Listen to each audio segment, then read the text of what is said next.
ഉപമകളിലൂടെയാണ് കർത്താവ് കൂടുതൽ കാര്യങ്ങളും സംസാരിച്ചിട്ടുള്ളത് എന്ന് നമുക്കറിയാം. ഉപമകളല്ലാതെ നേരിട്ടും കർത്താവ് അനേകം കാര്യങ്ങൾ പറഞ്ഞിട്ടുണ്ട്. ഗിരിപ്രഭാഷണമൊക്കെ നമ്മൾ കാണുമ്പോൾ അതിന് അവസാന ഭാഗത്ത് മാത്രമേയാണ് കർത്താവ് ഉപമകൾ ഉപയോഗിക്കുന്നത്. ഉപമകൾ ഇല്ലാതെ കർത്താവ് അനേകം കാര്യങ്ങൾ പറഞ്ഞിട്ടുണ്ടെങ്കിലും കുറേ കാര്യങ്ങൾ കർത്താവ് ഉപമകളിലൂടെ പറഞ്ഞതായിട്ട് നമുക്കറിയാം. ഈ ഉപമകളിലൂടെ എന്തുകൊണ്ട് പറഞ്ഞു എന്നുള്ള ചോദ്യത്തിലേക്ക് നമുക്ക് ആദ്യം വരാം. പിന്നീട് ഉപമകൾ എന്ന് പറഞ്ഞാൽ എന്താ ഉദ്ദേശിക്കുന്നതെന്ന് നമുക്ക് മനസ്സിലാക്കാം. അതിനുശേഷം വിവിധ തരം ഉപമകളിലൂടെ നമുക്ക് സഞ്ചരിക്കാം. എന്തുകൊണ്ടാണ് കർത്താവ് ഉപമകളിലൂടെ സംസാരിച്ചത്?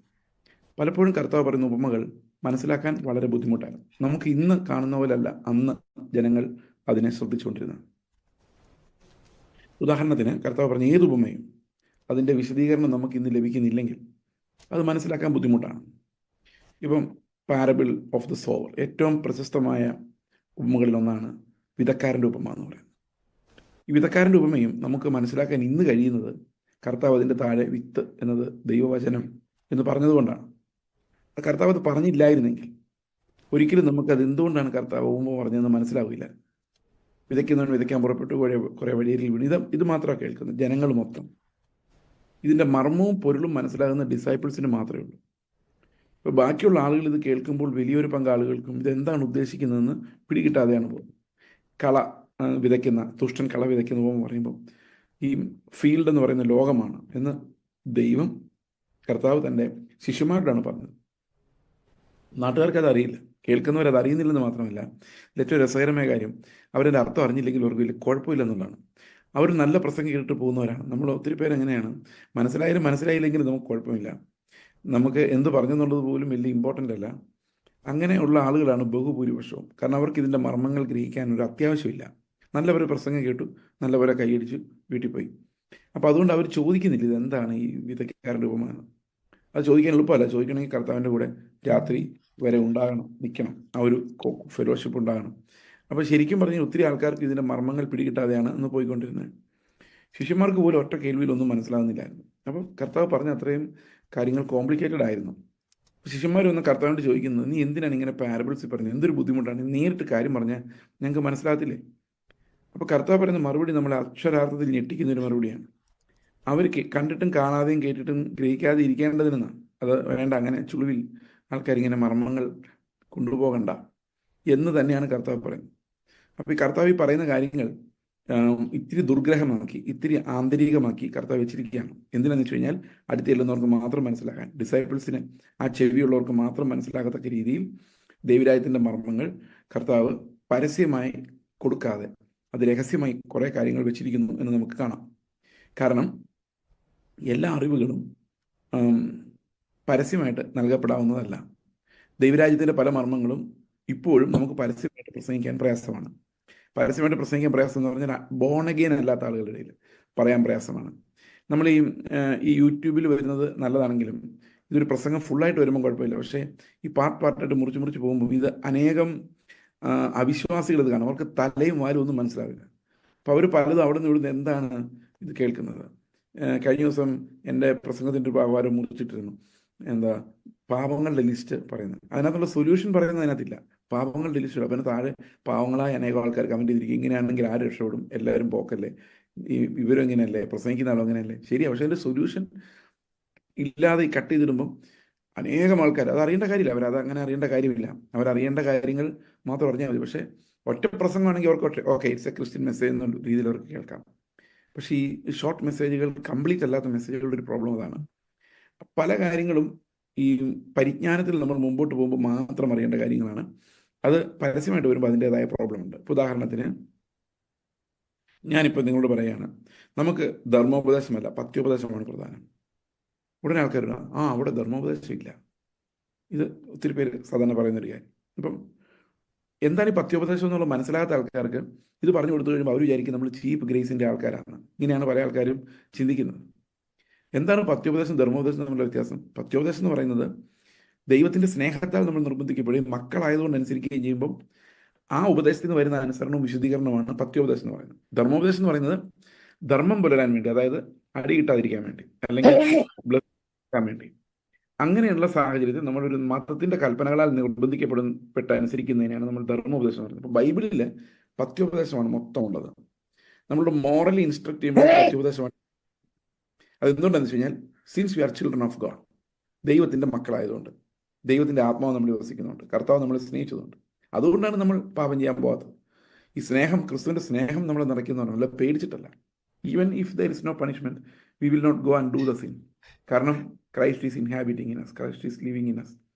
അതുകൊണ്ട് നമ്മുടെ പാപം ചെയ്യാതിരിക്കാനും വിശദീകരണത്തിനുള്ള നമ്മുടെ മോട്ടീവ് ഭയമല്ല, തികഞ്ഞ സ്നേഹം ഭയത്തെ പുറത്താക്കുകയും അബ്ബാ പിതാവെ എന്ന് വിളിക്കാനുള്ള പുത്രത്വത്തിൻ്റെ ആത്മാവിനെ നമുക്ക് നൽകുകയും ചെയ്തതിനാൽ യഥാർത്ഥ വിശദീകരണം സംഭവിക്കുന്നത് സ്നേഹത്തിലാണ്. അതുകൊണ്ടാണ് ആജ്ഞയുടെ ഉദ്ദേശമോ ശുദ്ധഹൃദയം, നിർമ്മല മനസാക്ഷി, നിർവ്യാജ വിശ്വാസം ഇവയിലുണ്ടാകുന്ന സ്നേഹം തന്നെ. അപ്പോൾ ഈ സ്നേഹത്തിൽ നിന്നുള്ള അനുസരണം ഭയങ്കര ഡീപ്പാണ്. ആ ഡീപ്പ് അനുസരണത്തിലേക്ക് നമ്മളെ നയിക്കാൻ വേണ്ടിയാണ് ഈ പഥ്യോപദേശം എന്ന ഒരു ഉപദേശം, സൗണ്ട് ഡോക്ട്രിൻസ്. കുഞ്ഞുങ്ങളെ വളർത്തുമ്പോൾ അങ്ങനെ തന്നെ സൗണ്ട് ഡോക്ട്രിൻസിൽ വളർത്തണം. നമ്മൾ ഒരിക്കലും അതിനെക്കുറിച്ച് സംസാരിച്ചിരുന്നാണ് ഞാൻ ചിന്തിക്കുന്നത്. സൗണ്ട് ഡോക്ട്രിൻസിൽ വളർത്തണം അവരെ എന്നാണ് പറയുന്നത്. സൗണ്ട് ഡോക്ട്രിൻ എന്ന് പറഞ്ഞാൽ Christ is everything, Christ alone. ഇപ്പോൾ ഞാൻ നിങ്ങളോട് സംസാരിക്കുമ്പോഴും സൗണ്ട് ഡോക്ട്രിൻ എന്ന് ഉദ്ദേശിക്കുന്നത് it's no longer I but Christ. ആ ക്രിസ്തു എന്നിൽ വസിക്കുമാറാക്കുന്ന ഉപദേശങ്ങളെയാണ് നമ്മൾ സൗണ്ട് ഡോക്ട്രിൻ എന്ന് പറയുന്നത്. ഞാനിത് പറയാനുള്ള കാരണം, പൂർണ്ണമായിട്ട് ഗ്രഹിക്കാതെ വന്നു കഴിയുമ്പോൾ പലപ്പോഴും ആളുകൾക്ക് തെറ്റായ ധാരണകൾ ഉണ്ടാകാമെന്നുള്ളത് കാണിക്കാൻ വേണ്ടിയാണ്. ഇവിടെ അങ്ങനെ തന്നെയാണ് സംഭവിക്കുന്നത്. അതായത് കർത്താവ് എല്ലാ ടീച്ചിങ്സും എല്ലാവർക്കും കൊടുക്കാതെ ചിലത് ശിഷ്യന്മാർക്കായി റിസർവ് ചെയ്തിരുന്നു എന്ന് നമുക്ക് കാണാൻ പറ്റും. ശിഷ്യന്മാർ ചെന്ന് അർത്ഥം ചോദിക്കുമ്പോൾ കർത്താവ് കൂടുതൽ കൂടുതൽ പാരബിൾസ് അവർക്ക് പറഞ്ഞു കൊടുക്കുന്നത് നമുക്ക് കാണാൻ പറ്റും. അപ്പോൾ തന്നെയല്ല, അതിനകത്തുള്ള ഒന്ന് രണ്ട് പാരബിൾസ് എനിക്ക് ഇപ്പോഴും ശരിക്കും മനസ്സിലായിട്ടില്ല. കാരണം അത് നമ്മൾ വിശ്വാസ ജീവിതത്തിൽ മുമ്പോട്ട് പോകുന്തോറും അത് കൂടുതൽ കൂടുതൽ ക്ലാരിറ്റിയിൽ മനസ്സിലായി വരും. കാരണം ചില പാരബിൾസൊക്കെ വളരെ ഡീപ്പാണ്. അത് നമുക്ക് ക്രിസ്ത്യ ജീവിതത്തിൽ മുമ്പോട്ട് പോകുന്തോറും അത് ക്ലാരിറ്റി കൂടി. ഞാൻ അങ്ങനെയാണ് വിശ്വസിക്കുന്നത്. വേദപുസ്തകം നമുക്ക് മനസ്സിലാകുന്നത് അക്കാഡമിക് നോളജിലൂടെ അല്ല. വേദപുസ്തകം മനസ്സിലാകുന്ന ഫെലോഷിപ്പിൽ, കർത്താവുമായിട്ടുള്ള ഫെലോഷിപ്പിലൂടെയാണ്. നമ്മൾ നന്നാകുന്നതും വിശദീകരിക്കപ്പെടുന്ന എല്ലാം കർത്താവുമായിട്ടുള്ള ഫെലോഷിപ്പിലൂടെയാണ്. നമ്മൾ മറ്റ് ശാസ്ത്രങ്ങൾ പഠിക്കുമ്പോൾ നമ്മളൊരു തേർഡ് പാർട്ടി ആയിട്ടാണ് പഠിക്കുന്നത്. അതായത് അതിനകത്ത് നമുക്ക് ഇൻവോൾവ്മെൻ്റ് ഒന്നുമില്ല. ഇപ്പം ഗ്രാവിറ്റിയെക്കുറിച്ച് പഠിക്കുകയാണെങ്കിൽ ഗ്രാവിറ്റി നമ്മുടെ ചേട്ടനോ അനിയനൊന്നുമല്ല. അതില്ലെങ്കിൽ നമുക്ക് കുഴപ്പമൊന്നുമില്ല. നമ്മൾ തേർഡ് പാർട്ടി ആയിട്ടെന്നാണ് പഠിക്കുന്നത്. പക്ഷേ ദൈവത്തെക്കുറിച്ച് പഠിക്കുമ്പോൾ ഒരിക്കലും തേർഡ് പാർട്ടി ആയിട്ട് നിൽക്കാൻ പറ്റത്തില്ല. കൃപയ്ക്കകത്ത് നിൽക്കാൻ പറ്റും. കൃപയ്ക്കകത്തും ആരാധനയോടെ മാത്രമേ നിൽക്കാൻ പറ്റുള്ളൂ. സോ അവിടെ എപ്പോഴും എന്താ പറയുന്നത്, സബ്ജക്റ്റീവായിട്ട് ആത്മനിഷ്ഠമായിട്ട് മാത്രമേ ദൈവത്തെ അറിയാൻ പറ്റുള്ളൂ. ഒരിക്കലും നമുക്ക് വസ്തുനിഷ്ഠമായ ഒരു ഒബ്ജക്റ്റീവ് നോളജ് ഇല്ല. അതുകൊണ്ട് കർത്താവ് എന്താ ചെയ്തത്, ചില അറിവുകൾ കർത്താവുമായിട്ടുള്ള ഇൻറ്റിമസി ഉള്ളവർക്ക് മാത്രം കൊടുക്കാൻ വേണ്ടി കർത്താവ് അത് സെപ്പറേറ്റ് ചെയ്യുന്നു എന്നുള്ളത് പാരബിൾസിനകത്ത് നമുക്ക് മനസ്സിലാക്കാം. കാരണം പാരബിൾസ് എന്ന് പറയുന്നത് വേണ്ടാത്തവർക്ക് അത് അടച്ചു കളയാനും വേണ്ടവർക്ക് അത് തുറക്കാനും വേണ്ടിയുള്ള ദൈവത്തിൻ്റെ ഒരു മെക്കാനിസം, കർത്താവിൻ്റെ ഒരു മെക്കാനിസം ആയിരുന്നു എന്നാണ് ഞാൻ ഇതിനെക്കുറിച്ച് ചിന്തിക്കുന്നത്. അതായത് നിങ്ങൾക്ക് അതിനെക്കുറിച്ച് കൂടുതൽ അറിയണമെങ്കിൽ, ബൈബിളിനെ കുറിച്ച് കൂടുതൽ അറിയണമെങ്കിൽ, യു ഗോ ആൻഡ് നോക്ക് at his door in the mid night, seek him. കർത്താവെ എന്നെ പഠിപ്പിക്കണമേ, എനിക്ക് മനസ്സിലായില്ല എന്താണ് ഇതിൻ്റെ അർത്ഥം. ദൈവത്തിലെ കർത്താവിൻ്റെ ഏത് വചനമായാലും അത് അങ്ങനെ തന്നെയാണ്. വി ഗോ ആൻഡ് നോക്ക്, വി ഗോ ആൻഡ് സീക്ക്. ഇത് ആ ശിഷ്യന്മാർ രാത്രി കർത്താവിനോട് ചെന്ന് വീണ്ടും വീണ്ടും ചോദിക്കുന്ന ആ ഒരു കാര്യം നമുക്ക് കാണാവുന്നതാണ്. അപ്പോൾ പാരബിൾസിൽ കർത്താവ് സംസാരിക്കേണ്ട ഒരു പ്രധാനപ്പെട്ട കാരണം അത് ഈ അന്യന്മാരുടെ അധരങ്ങളെ രൂപങ്ങളാലൊക്കെയാണ് കർത്താവ് അവരോട് സംസാരിച്ചത്. കാരണം ദുർഗ്രഹമായിരിക്കേണ്ടവർക്ക് അത് ദുർഗ്രഹമായിരിക്കണം. വളരെ ഈസി ആയിട്ട് നമുക്ക് വചനം പഠിക്കാവുന്ന ഒരു സിറ്റുവേഷൻ ഇന്നുണ്ട്. അതിൻ്റെതായ അപകടങ്ങളുമുണ്ട്. കാരണം പണ്ടൊരാളിനോട് ചോദിച്ചു, എനിക്ക് ബൈബിൾ പഠിക്കാൻ ഏത് ബൈബിൾ കോളേജിൽ പോകുന്നതാണ് ഏറ്റവും നല്ലത്? ഞാൻ പറഞ്ഞു, എന്തിനാണ് ബൈബിൾ പഠിക്കുന്നത്? കാരണം ഈ ചുമ്മാ പഠിക്കാൻ ഇഷ്ടമുള്ളവരുണ്ട്. വെറുതെ അറിഞ്ഞിരിക്കാം ബൈബിളിൽ എത്ര വാക്യമുണ്ട്, അതിന് നടുക്ക് വരുന്ന വാക്യം ഏതാണ്, സങ്കീർത്തനത്തിൽ എത്ര പ്രാവശ്യം സേല എന്ന് പറഞ്ഞിട്ടുണ്ട്. ഇതൊക്കെ പഠിക്കാൻ ഭയങ്കര ഇൻട്രസ്റ്റ് ഉള്ള ആൾക്കാരുണ്ട്.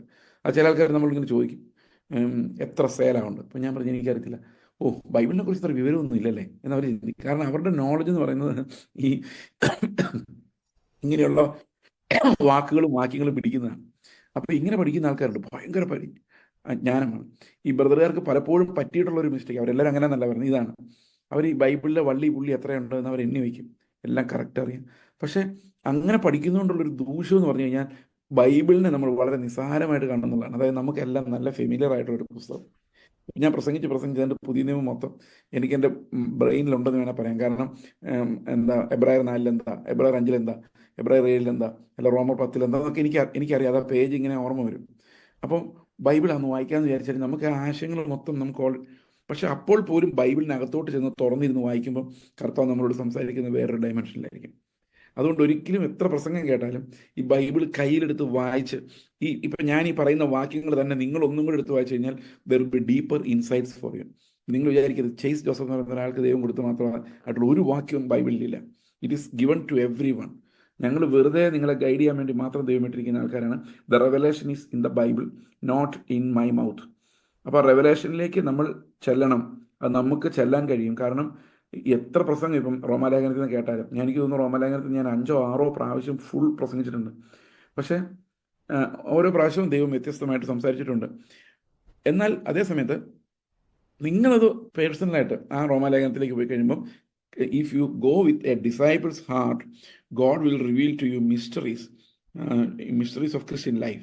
നോട്ട് അത് എന്ന് പറയുമ്പോൾ നിങ്ങളിങ്ങനെ വിചാരിക്കരുത്, ഇതുവരെ ആർക്കും വെളിപ്പെട്ടിട്ടില്ലാത്ത ഒരു ഡോക്ടറിൻ നിങ്ങൾക്ക് വെളിപ്പെടുത്തി തരുമെന്ന് ഒരിക്കലും ചിന്തിക്കരുത്. അങ്ങനെ ഒരു ഡോക്ടറിൻ കർത്താവ് വെളിപ്പെടുത്തിയാൽ ലോകത്തുള്ള എല്ലാ കർത്താവിൻ്റെ മക്കൾക്കും സഭകൾക്കും അത് അവൈലബിൾ ആക്കും. ഏതെങ്കിലും ഒരു ഇട്ടാവട്ടത്തിലുള്ളൊരു സ്ഥലത്തിരിക്കുന്ന ഒരു പാസ്റ്ററിന് മാത്രം അറിയാവുന്ന ഒരു ഉപദേശം, അതിനെ നമ്മൾ കൾട്ട് എന്ന് പറയുന്നത്. കൾട്ട് ടീച്ചിങ്സിൻ്റെ ഒരു പ്രത്യേകത ആ ടീച്ചറിനും അവൻ്റെ അനുയായികൾക്ക് മാത്രമേ അതുള്ളൂ എന്നുള്ളതാണ്. അപ്പം ഇവിടെ കേരളത്തിൽ 1-2 പുതിയ കൾട്ടുകൾ ഇറങ്ങിയിട്ടുണ്ട്. ഒന്ന് ഗേറ്റ് മിനിസ്ട്രീസ് എന്ന് പറയും. അതിന് വേറെയൊക്കെ എല്ലാത്തിനും സായിപ്പിൻ്റെ കൾട്ടിൻ്റെ ബാക്കി ഇവിടെ തുടങ്ങാൻ പറ്റുള്ളൂ. അത്രയും ബുദ്ധിയൊന്നും ഇവിടെയുള്ള ആൾക്കാർക്കില്ല. അവർ സായിപ്പ് തുടങ്ങി വെച്ച കൾട്ട് തന്നെയാണ് ഇവിടെ അവർ നടത്തുന്നത്. ഹൈപ്പർ ഗ്രേസ് എന്ന് പറഞ്ഞൊരു മൂവ്മെൻറ്റ് ഞാൻ പല പ്രാവശ്യം അതിനെക്കുറിച്ച് പറഞ്ഞിട്ടുണ്ട്. അത് വന്ന വഴിയെ പോയി. അതുപോലെ ഹൈപ്പർ ഡിസ്പെൻസേഷണലിസം എന്ന് പറഞ്ഞൊരു സാധനമുണ്ട്. അതിതീവ്രമായ ഡിസ്പെൻസേഷണലിസം, അതായത് യുഗാന്തര സത്യങ്ങൾ നമ്മൾ അറിയാമല്ലോ. അതിനകത്ത് അതിതീവ്രമായത്, അതായത് സഭായുഗം അല്ലെങ്കിൽ കൃപായുഗം എന്ന് പറയുന്നത് ഒരു പ്രത്യേക പീരീഡാണെന്നും പൗലോസ് മാത്രമാണ് ആ പീരീഡിൽ പഠിപ്പിക്കാൻ ദൈവം വെച്ചിരിക്കുന്ന ആളെന്നും യാക്കോബിൻ്റെയോ എബ്രായ ലേഖനമോ ഒന്നും നമുക്കുള്ളതല്ലെന്നും പൗലോസ് മാത്രമാണ് ഈ സഭയെ പഠിപ്പിക്കുന്നത്, ബാക്കി എല്ലാവരും യഹൂദ ക്രിസ്ത്യാനികളെ പഠിപ്പിക്കാൻ വേണ്ടി ദൈവം വെച്ചിട്ടുള്ള ആളാണെന്നുമാണ് ഇവർ പഠിപ്പിക്കുന്നത്. അപ്പോൾ അവർക്ക് റോമാലേഖനം മുതൽ ഫിലമോൻ്റെ ലേഖനം വരെ ഉള്ളൂ. അവർ പറയുന്നത് യേശു ക്രിസ്തു യഹൂദന്മാരെ പഠിപ്പിച്ച ഒരു ഗുരുവാണെന്നാണ്. ഈ കൾട്ട് കേരളത്തിലുള്ള കൾട്ടാണ്. അനേകം പാസ്റ്റർമാർ ഇവരുടെ ബൈബിൾ ക്ലാസ്സിൽ ഒക്കെ പങ്കെടുക്കുന്നുണ്ട്. അവരങ്ങനെ കൺഫ്യൂസ്ഡ് ആയി പോകുന്നുണ്ട്. അപ്പോൾ ഞാനിവരോട് ചോദിക്കുന്ന കാര്യം, ഈ കുറച്ച് പേർക്കല്ലാതെ ബാക്കി ആർക്കും ദൈവം ഇത് കാണിച്ചു കൊടുക്കാതെ ഇവരെ മാത്രം സ്പെഷ്യലായിട്ട് സ്വർഗത്തിൽ കൊണ്ടുവരാനുള്ള പദ്ധതി വല്ല ദൈവത്തിനുണ്ടോ? ഇല്ല. നമുക്കൊരു റെവലേഷൻ ഉണ്ടെങ്കിൽ അത് ലോകത്തിലുള്ള അനേകം വിശുദ്ധന്മാർക്ക് അവൈലബിൾ ആയിരിക്കും. You are not authorised to start any new doctrine. ഞാൻ നിങ്ങളോട് സംസാരിക്കുന്ന വചനങ്ങൾ എല്ലാം ഓൾറെഡി എസ്റ്റാബ്ലിഷ്ഡ് ആയിട്ടുള്ള വചനങ്ങളാണ്. Nothing new I have brought. അതായത് ട്രഡീഷണൽ ക്രിസ്ത്യാനിറ്റിയിൽ വർഷങ്ങളായിട്ട് വിശ്വസിച്ച് പോരുന്ന ഉപദേശങ്ങൾ മാത്രമാണ് ഞാൻ നിങ്ങളോട് സംസാരിക്കുന്നത്. ഇപ്പം ഞാനെന്ന് പറയുന്ന ഒരാൾ ഇവിടെ ഇല്ലെങ്കിലും I can show U 500 other teachers who teach exactly the same thing from the mainstream Christianity. അത് കൾട്ടുകളിൽ നിന്നല്ല, മെയിൻ സ്ട്രീം ക്രിസ്ത്യാനിറ്റി ആൾക്കാരെല്ലാം കേൾക്കുന്ന 500 മേളിൽ പ്രസംഗർ ഇപ്പോൾ ജീവിച്ചിരിക്കുന്നവരെ I can show you if I try a little bit harder. കാരണം നമുക്ക് മിസ്സായി പോയതാണ്. നമ്മൾ ഒരു കാലത്ത് വിശ്വസിച്ചിരുന്നതും പിന്നീട് നഷ്ടപ്പെടുത്തി കളഞ്ഞതുമായ കാര്യമാണ് ഈ ക്രിസ്തുവിനെ കുറിച്ചുള്ള പത്യോപദേശം എന്ന് പറയുന്നത്. ഓക്കെ, പ്രത്യാശ, നിത്യമായ ജീവനെക്കുറിച്ചുള്ള പ്രത്യാശ, ഇങ്ങനെയുള്ള കാര്യങ്ങൾ. അപ്പോൾ നമ്മൾ എപ്പോഴും മനസ്സിലാക്കേണ്ട ഒരു കാര്യം, ലേണിങ്ങിന് പല ലെവൽസ് ഉണ്ട് എന്നുള്ളതാണ്. അത് ഈ പാരബിൾസിൻ്റെ പുറമേ ഉള്ള തലത്തിലുള്ള കേൾവിയും ആന്തരികമായ കേൾവിയും തമ്മിലുള്ള വ്യത്യാസം നമുക്ക് മനസ്സിലാക്കാൻ എബ്രായ ലേഖനത്തിലുള്ള ചില ക്ലൂസ് ഉണ്ട്. അതായത് നമ്മൾ പുറമേ ഉള്ളതെല്ലാം നമുക്ക് നല്ല നിശ്ചയമാണ്.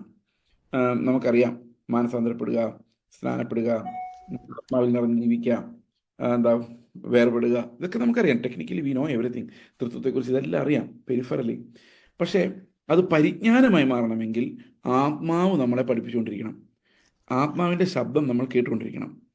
ആ കേട്ടുകൊണ്ടിരുന്നാലേ നമുക്കത് പരിജ്ഞാനമായി മാറുകയുള്ളൂ. അല്ലെങ്കിൽ അത് ഇൻഫർമേഷൻ മാത്രം ഇട്ടിരിക്കും. പാരബിൾസ് കേട്ടാലും അങ്ങനെ തന്നെയാണ്. അത് ദൂരെ നിന്ന് കേൾക്കുമ്പോൾ നമ്മൾ അറിയുന്നത് പോലെ അല്ല, കർത്താവിൻ്റെ അടുത്തേക്ക് ചെന്ന് അത് ഡീപ്പായിട്ട് കേൾക്കുമ്പോൾ നമുക്ക് ലഭിക്കുന്നത്. അപ്പോൾ നമുക്ക് ഇനി ഇത് വളരെയധികം കാര്യങ്ങൾ പറയാനുണ്ട് 4 ദിവസം കൊണ്ട് എന്നുള്ളതുകൊണ്ടും ഇത് വളരെ ബൃഹത്തായ ഒരു പരിപാടി ആയതുകൊണ്ട് അത് ഇൻട്രൊഡക്ഷൻ പറഞ്ഞ് മുമ്പോട്ട് പോകാൻ പറ്റില്ല. നിങ്ങൾക്ക് പാരബിൾ എന്നുള്ളതുകൊണ്ട് എന്താ ഉദ്ദേശിക്കുന്നതെന്നും കൂടെ ഞാൻ നിങ്ങളോട് പറയാം. അതിൻ്റെ ഒരു പാരബിൾ നമുക്ക് എക്സാമ്പിളായിട്ട് എടുക്കാം. പാരബിൾ എന്ന് പറയുന്നത് ഉപമയാണ്. ഉപമ എന്ന് പറഞ്ഞു കഴിഞ്ഞാൽ ഒന്നിനോട് കറസ്പോണ്ട് ചെയ്യുന്ന വേറൊരു കഥ. അതായത് ആ കഥയിൽ നിന്നൊരു പാഠം നമ്മൾ എടുക്കുന്നു. ആ പാഠമാണ് നമുക്ക് ദൈവം നൽകാൻ ആഗ്രഹിക്കുന്നത്. ഓക്കെ. എന്നാൽ ചില സമയത്ത് നമ്മൾ മെറ്റഫോർ അല്ലെങ്കിൽ രൂപകം നമുക്ക് കാണാൻ പറ്റും. രൂപകാലങ്കാരം നിങ്ങൾ കേട്ടിട്ടില്ലേ? ഇപ്പം ചെറുപ്പത്തിലൊക്കെ പഠിച്ചിട്ടില്ലേ? മലയാളം പഠിച്ചിട്ടുള്ളവർ ഉപമ, ഉൽപ്രേക്ഷ, രൂപകം. ഓക്കെ. ഉപമ എന്ന് പറയുമ്പോൾ only one point of comparison. അതാണ് നമ്മൾ എപ്പോഴും ആലോചിക്കേണ്ടത്. ഒരു ഉപമ പറഞ്ഞു കഴിയുമ്പോൾ ആ ഉപമയും കർത്താവ് എന്താ ഉദ്ദേശിക്കുന്നുള്ള ലെസണും 1 പോയിന്റ് കമ്പാരിസൺ ആണ്. എന്നാൽ മെറ്റഫറിൽ അനേകം പോയിന്റ്സ് ഓഫ് കമ്പാരിസൺസ് ഉണ്ട്. ഫോർ എക്സാമ്പിൾ, ശമരിയക്കാരൻ്റെ കഥ. ഈ ശമരിയക്കാരൻ്റെ കഥ എടുക്കുമ്പോൾ കർത്താവിന് ഒറ്റ പോയിന്റ് ഓഫ് കമ്പാരിസണേ ഉള്ളൂ. കാരണം ആരാണ് അയൽക്കാരൻ? ഒറ്റ ചോദ്യത്തിന് ഉത്തരം പറയാൻ വേണ്ടിയാണ് ആ പാരബിൾ പറയുന്നത്. എന്നാൽ അതിനൊരു മെറ്റഫറാക്കി മാറ്റിയാൽ നമുക്ക് സംഭവിക്കുന്നത് എന്താണെന്ന് വെച്ച് കഴിഞ്ഞാൽ അതിൽ ഓരോന്നിനും നമ്മൾ അർത്ഥം കണ്ടെത്തും. യെരിഹോ എന്ന് പറയുന്നത് നരകമാണ്, യെരുശലേം എന്ന് പറയുന്നത് സ്വർഗമാണ്. 2 നാണയങ്ങളിൽ ഒരെണ്ണം പഴയ നിയമം പുതിയ നിയമം. അപ്പോൾ എത്ര പോയിന്റ് ഓഫ് കമ്പാരിസൺ ആയി നോക്കി. നാണയം ഒരു പോയിന്റ് ഓഫ് കമ്പാരിസൺ, സത്രം ഒരു പോയിന്റ് ഓഫ് കമ്പാരിസൺ, ഇങ്ങനെ അനേകം പോയിന്റ്സ് ഓഫ് കമ്പാരിസൺ ഒരു ഉപമയ്ക്ക് പറ്റത്തില്ല. ഉപമ is given to give 1 meaning. അതെപ്പോഴും നമ്മൾ ഓർത്തിരിക്കണം. പല മീനിങ്സ് തരാൻ വേണ്ടിയല്ല. ഈ പല മീനിങ്സ് തരുമ്പോൾ എന്താ കുഴപ്പമെന്നറിയോ? ഇപ്പം സമരക്കാരൻ്റെ ഉപമ തന്നെ എടുത്തോ. അവസാനം അതൊരു പാവപ്പെട്ട മനുഷ്യൻ ഒരു വഴിക്ക് പോകുന്നു, അവനെ കൊള്ളക്കാർ സാത്താൻ ആക്രമിച്ച് റോട്ടിലിട്ടിരുന്നു. എന്നിട്ട് മതം എന്നെ രക്ഷിച്ചില്ല, കർത്താവ് വന്നവനെ രക്ഷിച്ച് സഭയിലാക്കി. എന്നിട്ട് ഒരു പഴയ നിയമം ഒരു പുതിയ നിയമം എൻ്റെ കൊടുത്തു. എന്നിട്ട് പറഞ്ഞു, ഇനി പോയിട്ട് ഞാൻ വരുമ്പം ബാക്കി ആത്മാവിനെ കൂടെ തന്നേക്കാം എന്ന് പറഞ്ഞു പോയി. ഇത് പറഞ്ഞു ശരിയാ. പക്ഷെ കർത്താവ് ഉദ്ദേശിച്ച ഒരു കാര്യം നമ്മൾ പറഞ്ഞില്ല. കർത്താവ് എന്തോ ഉദ്ദേശിച്ചത്? ആരാണ് എൻ്റെ അയൽക്കാരൻ എന്ന ചോദ്യത്തിൻ്റെ റിപ്ലൈ ആയിരുന്നു. പക്ഷെ നമ്മൾ വേറെ എന്തൊക്കെയോ അർത്ഥം അതിന് കൽപ്പിച്ചു കൊടുത്തപ്പോൾ ഈ കർത്താവ് പറഞ്ഞ അർത്ഥം മിസ്സായിപ്പോയി. അപ്പം ശരിക്കും പറഞ്ഞു കഴിഞ്ഞാൽ നമ്മൾ ആദ്യം മനസ്സിലാക്കേണ്ടത് ടെക്സ്റ്റിൻ്റെ ഫോം എന്താണെന്നുള്ളതാണ്. അതായത് നമ്മൾ വായിക്കുന്ന ടെക്സ്റ്റ്, ബൈബിൾ നമ്മൾ വായിക്കുമ്പോൾ ആ ടെക്സ്റ്റിന് പല ഫോമുകളുണ്ട്. പല ഫോമിൽ എഴുതിയേക്കുന്നത്. ചിലത് പാട്ട് രൂപത്തിലാണ്, ചിലത് അതിശയോക്തിപരമാണ്, അല്ലേ? ചിലത് രൂപകങ്ങളാണ്, ചിലത് ഉപമകളാണ്, ചിലത് കോമൺ ടോക്കാണ്, ചിലത് ഡിഡാക്റ്റിക്, പഠിപ്പിക്കാൻ വേണ്ടി ഉപയോഗിക്കുന്ന സംജ്ഞകളാണ്. അപ്പോൾ ഓരോ ഫോം എന്ന് പറയും, ടെക്സ്റ്റിൻ്റെ ഫോം. അപ്പോൾ ആ ഫോം എന്താണെന്ന് നമ്മൾ മനസ്സിലാക്കി വേണം വ്യാഖ്യാനിക്കാൻ. ഇത് ബൈബിൾ വ്യാഖ്യാനിക്കുന്നവരോട് ഞാൻ പറഞ്ഞു എന്ന് മാത്രമേ ഉള്ളൂ. അതിന് ഫോം ക്രിറ്റിസിസം എന്നാണ് പറയുന്നത്. അതായത് ബൈബിളിൽ ഓരോരോ ഫോമും മനസ്സിലാക്കാൻ വേണ്ടി, ലിറ്റററി ഫോംസ്, ലിറ്റററി സോണർ. ഓക്കെ, അപ്പോൾ ഇതിനകത്ത് നമ്മൾ പലതരത്തിലുള്ള ക്ലാസിഫിക്കേഷൻസ് ഓഫ് പാരബിൾസിലേക്ക് നമ്മൾ വരികയാണ്. ഇനൊരു എക്സാമ്പിൾ, നമുക്ക് രൂപകത്തിൻ്റെ എക്സാമ്പിൾ, അതായത് മെറ്റഫറിൻ്റെ എക്സാമ്പിൾ ഞാൻ പറയാം. കർത്താവ് പറഞ്ഞു, ഞാൻ മുന്തിരിവള്ളിയും എൻ്റെ പിതാവ് തോട്ടക്കാരനുമാണ്. അപ്പോൾ മുന്തിരിവള്ളി, അതിൻ്റെ കൊമ്പുകൾ, തോട്ടക്കാരൻ, പല പോയിന്റ്സ് ഓഫ് കമ്പാരിസൺ ഉണ്ട്, അല്ലേ? ഒരു കാര്യമല്ല പറയും. ഫലം പുറപ്പെടുവിക്കുന്ന ഫലം എന്താണ്? നിലനിൽക്കുന്ന ഫലം എന്താണ്? അതിന് എവിടെ നിന്നാണ് സത്ത്? അനേകം ലെസൺസ് നമുക്ക് അതിനകത്തുനിന്ന് കണ്ടുപിടിക്കാൻ പറ്റും. അപ്പോൾ അങ്ങനെയുള്ളതിന് നമ്മൾ മെറ്റഫോർ എന്നാണ് വിളിക്കുന്നത്. അപ്പം മെറ്റഫോർ പോലെ നമ്മൾ ഉപമകൾ വ്യാഖ്യാനിച്ചു കഴിഞ്ഞാൽ കർത്താവ് ഉദ്ദേശിച്ച അർത്ഥം ആയിരിക്കില്ല നമുക്ക് ലഭിക്കുന്നത്. അപ്പോൾ ഇൻ്റർപ്രിറ്റേഷൻ, എങ്ങനെയാണ് ബൈബിൾ ഇൻ്റർപ്രറ്റ് ചെയ്യേണ്ടത് എന്നുള്ളതിന് കൃത്യമായ ഗൈഡ് ലൈൻസ് ഉണ്ട്. നമുക്ക് തോന്നുന്ന പോലെ പറയാൻ പറ്റില്ല. രാവിലെ കർത്താവ് ഇങ്ങനെ വെളിപ്പെടുത്തി എന്ന് പറഞ്ഞുകൊണ്ട് വന്നാൽ പോരാ. അത് ഗ്രാമാറ്റിക്കലി കറക്റ്റ് ആയിരിക്കണം. കാരണം ദൈവത്തിൻ്റെ ആത്മാവിന് ഗ്രാമർ അറിയാം, ദൈവത്തിൻ്റെ ആത്മാവിന് എങ്ങനെ ടെക്സ്റ്റ് എഴുതിയെന്ന് അറിയാം. അത് നമുക്ക് രാവിലെ പ്രത്യേക രീതിയിൽ വെളിപ്പെടുത്താൻ വേണ്ടി എഴുതിയതല്ല. Bible special revelation is available for every one. എല്ലാവരോടും ദൈവത്തിന് പറയാനുള്ളത് അതാണ് ബൈബിൾ, സകല മനുഷ്യരോടും പറയാനുള്ളത്. അപ്പോൾ അതിനകത്ത് നമുക്ക് ലഭിക്കുന്ന ഇൻസൈറ്റ് വേറൊരാൾ വായിക്കുമ്പോഴും ഗ്രാമാറ്റിക്കലി അതവിടെ കാണണം. അതല്ലാത്ത പുതിയൊരു ഇൻസൈറ്റ് ഉണ്ടാക്കി നമ്മൾ ഇറങ്ങിക്കഴിഞ്ഞാലുള്ള പ്രോബ്ലം, നമ്മൾ നമ്മുടെ ടീച്ചിങ്സ് പഠിപ്പിക്കുന്ന ആളായിട്ട് മാറും എന്നുള്ളതാണ്. ഏറ്റവും പ്രധാനം, നമ്മൾ കൺസർവേറ്റീവ് ക്രിസ്ത്യാനിറ്റിയുടെ ഡോക്ട്രിൻസിനെ ലംഘിച്ച് പുതിയതൊന്നും പഠിപ്പിക്കരുത് എന്നുള്ളതാണ്. അങ്ങനെ ചെയ്യുമ്പോൾ നമ്മൾ അനേകം ആൾക്കാരെ കുഴിയിലേക്ക് ഇടുകയാണ് ചെയ്യുന്നത്. We are not authorised to teach anything new. മറ്റ് ശുശ്രൂഷകർക്ക്, മറ്റ് സുവിശേഷകർക്ക്, ജനറലി ആർക്കും വെളിപ്പെടുത്തപ്പെടാത്ത ഒരു പുതിയ സാധനവുമായിട്ട് ഇറങ്ങുവാൻ ലോകത്തിൽ ആർക്കും അവകാശമില്ല എന്നുള്ളതാണ്. കാരണം ചർച്ച് ഈസ് കാത്തോലിക് പള്ളിയുടെ കാര്യമല്ലേ പറഞ്ഞത്. കാത്തലിക് എന്ന് പറഞ്ഞു കഴിഞ്ഞാൽ കാതോലികം, ദാറ്റ് മീൻസ് വേൾഡ് വൈഡ്, ലോകം മുഴുവൻ ഉള്ളതാണ്. അപ്പോസ്റ്റോലിക്, അപ്പോസ്തലന്മാരെ സ്ഥാപിതമാണ്. ഇത് ആദ്യം തൊട്ട് ചർച്ച നടത്തുന്ന ഒരു കൺഫെഷനാണ്. ഓക്കെ, നമുക്ക് പലതരത്തിലുള്ള ഉപമകളിലേക്ക് നമ്മുടെ ശ്രദ്ധയെ തിരിക്കാം. ഏറ്റവും പ്രധാനമായിട്ട് നമ്മൾ ഉപമകളുടെ ഒരു സെറ്റ് ഓഫ് ഉപമകൾ കാണുന്നത് ദൈവരാജ്യത്തിൻ്റെ ഉപമകൾ ആണ്. ഓക്കെ, അത് ദൈവരാജ്യം എങ്ങനെ വളരുന്നു, വികസിക്കുന്നു എന്ന് നമ്മളെ പഠിപ്പിക്കാൻ വേണ്ടി കർത്താവ് ഉപയോഗിക്കുന്ന ഉപമകളാണ്. ഇതിനെ നമ്മൾ ഡിഡാക്റ്റിക് പാരബിൾസ് എന്നാണ് പറയുന്നത്. ടീച്ച് ചെയ്യാൻ വേണ്ടി, ദൈവരാജ്യത്തെക്കുറിച്ച് പഠിപ്പിക്കാൻ വേണ്ടി കർത്താവ് പറയുന്ന പാരബിൾസ്. അതിനകത്ത് ദൈവരാജ്യത്തെക്കുറിച്ചുള്ളതുണ്ട്, നമ്മുടെ ശുശ്രൂഷകളെ കുറിച്ചുള്ളതുണ്ട്, എങ്ങനെ പ്രാർത്ഥിക്കണം എന്നുള്ളതുണ്ട്, നെയ്ബേഴ്സിനോട് എങ്ങനെയായിരിക്കണം, ഇതെല്ലാം നമ്മളെ പഠിപ്പിക്കാൻ വേണ്ടി. അതായത് ഉപദേശം പഠിപ്പിക്കാൻ വേണ്ടി കർത്താവ് പറയുന്ന ഉപമകളാണ്. ആണ് ഒന്നാമത്തെ ക്ലാസിഫിക്കേഷൻ. രണ്ടാമത്തത് സുവിശേഷം പറയുന്നതിന് വേണ്ടിയുള്ളതാണ്. ഈവാഞ്ചലിക്കൽ ആണ്. ഓക്കെ, ഈവാഞ്ചലിക്കൽ പാരബിൾസ്, അതായത് സുവിശേഷം പറയാൻ വേണ്ടി ഉള്ള പ്രചോദനം നൽകുന്നതിന് വേണ്ടിയും അതിന് പുറകിൽ കർത്താവിൻ്റെ ബേർഡിനെ കമ്മ്യൂണിക്കേറ്റ് ചെയ്യുന്നതുമായിട്ടുള്ള ഉപമകൾ. പിന്നെയുള്ളത് പ്രൊഫറ്റിക് ആൻഡ് ജുഡീഷ്യൽ ആണ്. പ്രൊഫറ്റിക് എന്ന് പറഞ്ഞു കഴിഞ്ഞാൽ അത് നാളെ വരാനിരിക്കുന്ന കാര്യങ്ങളെക്കുറിച്ചുള്ള ഉപമകൾ.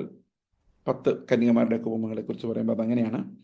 അതുപോലെ ഇസ്രായേലിന് വരാനിരിക്കുന്ന ജഡ്ജ്മെൻറ്റിനെ കുറിച്ചുള്ള ഉപമകൾ, അല്ലേ, 2 മക്കളുടെ ഉപമ, അതുപോലെ അത്തിവൃക്ഷം, ഫലം കായ്ക്കാത്ത അത്തിവൃക്ഷത്തെക്കുറിച്ചുള്ള ഉപമ, ഇങ്ങനെ കല്യാണ വിരുന്നിന് വിളിച്ചിട്ട് ആൾക്കാർ വരാത്തതിനെക്കുറിച്ചുള്ള ഉപമകൾ.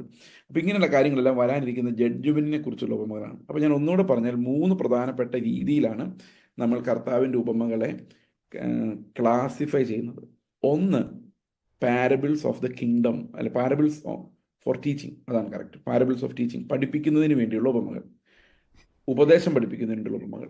2, സുവിശേഷം പറയുന്നതിന് വേണ്ടിയുള്ള ഉപമകൾ. ഓക്കെ, അതായത് രക്ഷയെ സംബന്ധിക്കുന്ന, സുവിശേഷത്തെ സംബന്ധിക്കുന്ന ഉപമകൾ. 3, വരാനിരിക്കുന്ന കാലത്തെക്കുറിച്ച് നമുക്ക് ഇൻസൈറ്റ് തരുന്നതിന് വേണ്ടിയുള്ള ഉപമകൾ. അപ്പോൾ ഇങ്ങനെയുള്ള ഉപമകളാണ് നമ്മൾ ഇന്ന് കാണാൻ പോകുന്നത്. കുറേ റെഫറൻസസ്, കാരണം ഉപമകളായതുകൊണ്ട് നമ്മളെല്ലാം ബൈബിളിലെ റെഫറൻസസിലൂടെ പോകേണ്ടി വരും. കാരണം ഇതൊരു എക്സിജിസിസ് കൂടെ നമ്മൾ ശ്രദ്ധിക്കണം. അതായത് എങ്ങനെയാണ് നമ്മൾ ഉപമകളെ മനസ്സിലാക്കുന്നത്, ഓക്കെ, എങ്ങനെയാണ് അതിനെ ഓരോ ഉപമകളെ എങ്ങനെയാണ് വ്യാഖ്യാനിക്കേണ്ടത് എന്നും കൂടെ നമ്മൾ ഇതിൻ്റെ കൂടെ പഠിക്കാം എന്ന് ചിന്തിക്കുകയാണ്. ഓക്കെ, അപ്പോൾ നമുക്ക് ഒന്നാമതായിട്ട് ഏറ്റവും പ്രശസ്തമായ പാരബിൾ ഓഫ് ദ സോവർ, വിതയ്ക്കുന്നവൻ വിതയ്ക്കാൻ പുറപ്പെട്ടു. ഇത് ഡിഡാക്റ്റിക് ഉപമകൾ, അതായത് പഠിപ്പിക്കുന്നതിന് വേണ്ടിയുള്ള ഉപമകൾ എന്നുള്ളതാണ് ഇതുകൊണ്ട് ഉദ്ദേശിക്കുന്നത്. നമുക്ക് ഈ പാരബിൾ ഓഫ് ദ സോവർ നമുക്കൊന്ന് പതുക്കെ വായിച്ചു നോക്കാം. അതെവിടെയാണെന്ന് നമുക്കറിയാമല്ലോ. മത്തായിയുടെ സുവിശേഷം 13-ാം അധ്യായത്തിലാണ് പാരബിൾ ഓഫ് ദ സോവർ, അതായത് വിതക്കാരൻ്റെ ഉപമ. ഇത് എല്ലാ കുട്ടികൾക്കും, സൺഡേ സ്കൂൾ കുട്ടികൾക്ക് ഉൾപ്പെടെ സകലർക്കും അറിയാവുന്ന ഒരു ഉപമയാണ്. പക്ഷേ എന്താണ് കർത്താവ് ഉദ്ദേശിക്കുന്നത് നമുക്ക് നോക്കാം. ഈ 13-ാം അധ്യായത്തിൽ കുറേ ഉപമകളുണ്ട്. Particularly we will be discussing those parables today. നമ്മൾ വിചാരിക്കുന്നതിനേക്കാൾ ടൈം എടുക്കുന്ന ഒരു പരിപാടിയാണ് ഇതിൻ്റെ വ്യാഖ്യാനം എന്ന് പറയുന്നത്. സോ 4 ദിവസം കൊണ്ട് നമ്മൾ എവിടം വരെ ചെല്ലുമെന്ന് നമുക്ക് അറിയില്ല. As God leads we will go very fast. Okay, 13-ാം അധ്യായത്തിൽ ഇങ്ങനെയാണ്. യേശു, ഓക്കെ, അത് 3-ാം വാക്യം മുതൽ മതി. അവൻ അവരോട് പലതും ഉപമകളായി പ്രസ്താവിച്ചത് എന്തെന്നാൽ, വിതയ്ക്കുന്നവൻ വിതയ്ക്കുവാൻ പുറപ്പെട്ടു. വിതയ്ക്കുമ്പോൾ ചിലത് വഴിയരികെ വീണു, പറവകൾ വന്ന് തിന്നു കളഞ്ഞു. ചിലത് പാറസ്ഥലത്ത് ഏറെ മണ്ണില്ലാത്ത ഇടത്ത് വീണു. മണ്ണിന് താഴ്ചയില്ലായകയാൽ ക്ഷണത്തിൽ മുളച്ചു വന്നു. സൂര്യനുദിച്ചാറ് ചൂട് തട്ടി വേരില്ലായക കൊണ്ട് അത് ഉണങ്ങിപ്പോയി. മറ്റു ചിലത് മുള്ളിനിടയിൽ വീണു, മുള്ളു മുളച്ചു വളർന്ന് അതിനെ ഞെരുക്കിക്കളഞ്ഞു. മറ്റു ചിലത് നല്ല നിലത്ത് വീണു, 100, 60, 30 മേനിയായി വിളഞ്ഞു. ചെവിയുള്ളവൻ കേൾക്കട്ടെ. ഇപ്പോൾ ഈ ഉപമ നമ്മൾ കേൾക്കാമെന്ന് വിചാരിച്ചു. ഫസ്റ്റ് ടൈം ഓഡിയൻസ്, നമുക്കിതൊന്നും നേരത്തെ അറിയത്തില്ല, ബൈബിൾ നിങ്ങൾക്കൊന്നും അറിയത്തില്ല, ഈ ഉപമയാണ് ആദ്യം കേൾക്കുന്നതെന്ന് വിചാരിച്ചു. എന്ത് മനസ്സിലായി? വിതയ്ക്കുമ്പോൾ നമ്മൾ സൂക്ഷിച്ച് വിതയ്ക്കണം. വിതയ്ക്കാൻ പോകുമ്പം നല്ല നിലത്തെ വിതയ്ക്കാവുള്ളൂ, മറ്റു സ്ഥലങ്ങളിലൊന്നും വിതയ്ക്കരുത്. നല്ല നിലത്ത് വിതച്ചാൽ 100, 60, 30 മേനി ഫലം തരും. ഇത്രയും മനസ്സിലായുള്ളൂ, വേറൊന്നും മനസ്സിലായില്ല.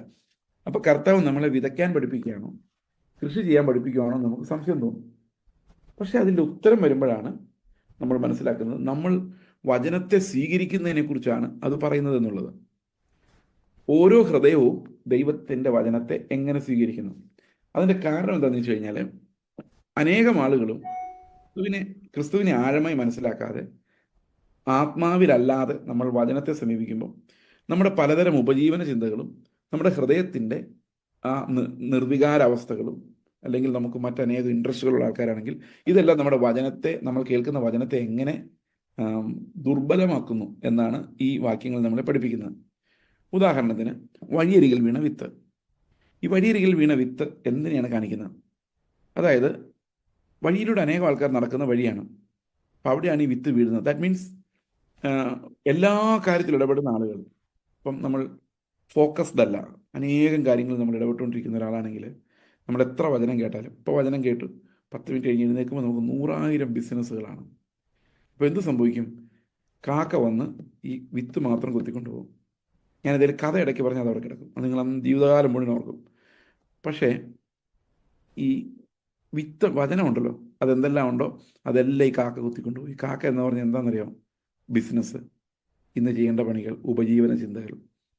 അതുപോലെ എന്താ, ഫോൺ ചെയ്ത് അങ്ങോട്ടും ഇങ്ങോട്ടും. നമ്മുടെ ഗവൺമെൻറ് ഒന്നും ശരിയല്ല കേട്ടോ. 2 ഡയലോഗ് അടിച്ച് കഴിയുമ്പോഴേക്കും ഈ വചനം പറഞ്ഞ് നമ്മൾ മറന്നു പോകും. നമുക്ക് അങ്ങനെ അനേകം കാക്കകളുണ്ട്. ഒരു 10 മിനിറ്റ് ഈ വചനം ഹൃദയത്തിൽ ഇരിക്കാൻ സമ്മതിക്കില്ല. അപ്പോഴേക്കും നമുക്ക് ഡിസ്ട്രാക്ഷൻസ് ആയി. ഇവിടുന്ന് എടുത്തുകൊണ്ട് പോകുന്നു, അങ്ങോട്ട് പോകുന്നു, മൊബൈൽ എടുത്തൊരു കഥ കാണുന്നു, അല്ലെങ്കിൽ ഒരു തമാശ കാണുന്നു, വർത്താനം പറയുന്നു, എന്ത് ബ്രേക്ക്ഫാസ്റ്റ് ഉണ്ടാകും. ഈ മെസ്സേജ് അല്ലെങ്കിൽ വചനം കേട്ടു, അതുപോലെ ഈ കാക്കകളെല്ലാം കൂടെ വന്നത് കൊത്തിപ്പറക്കിക്കൊണ്ടു.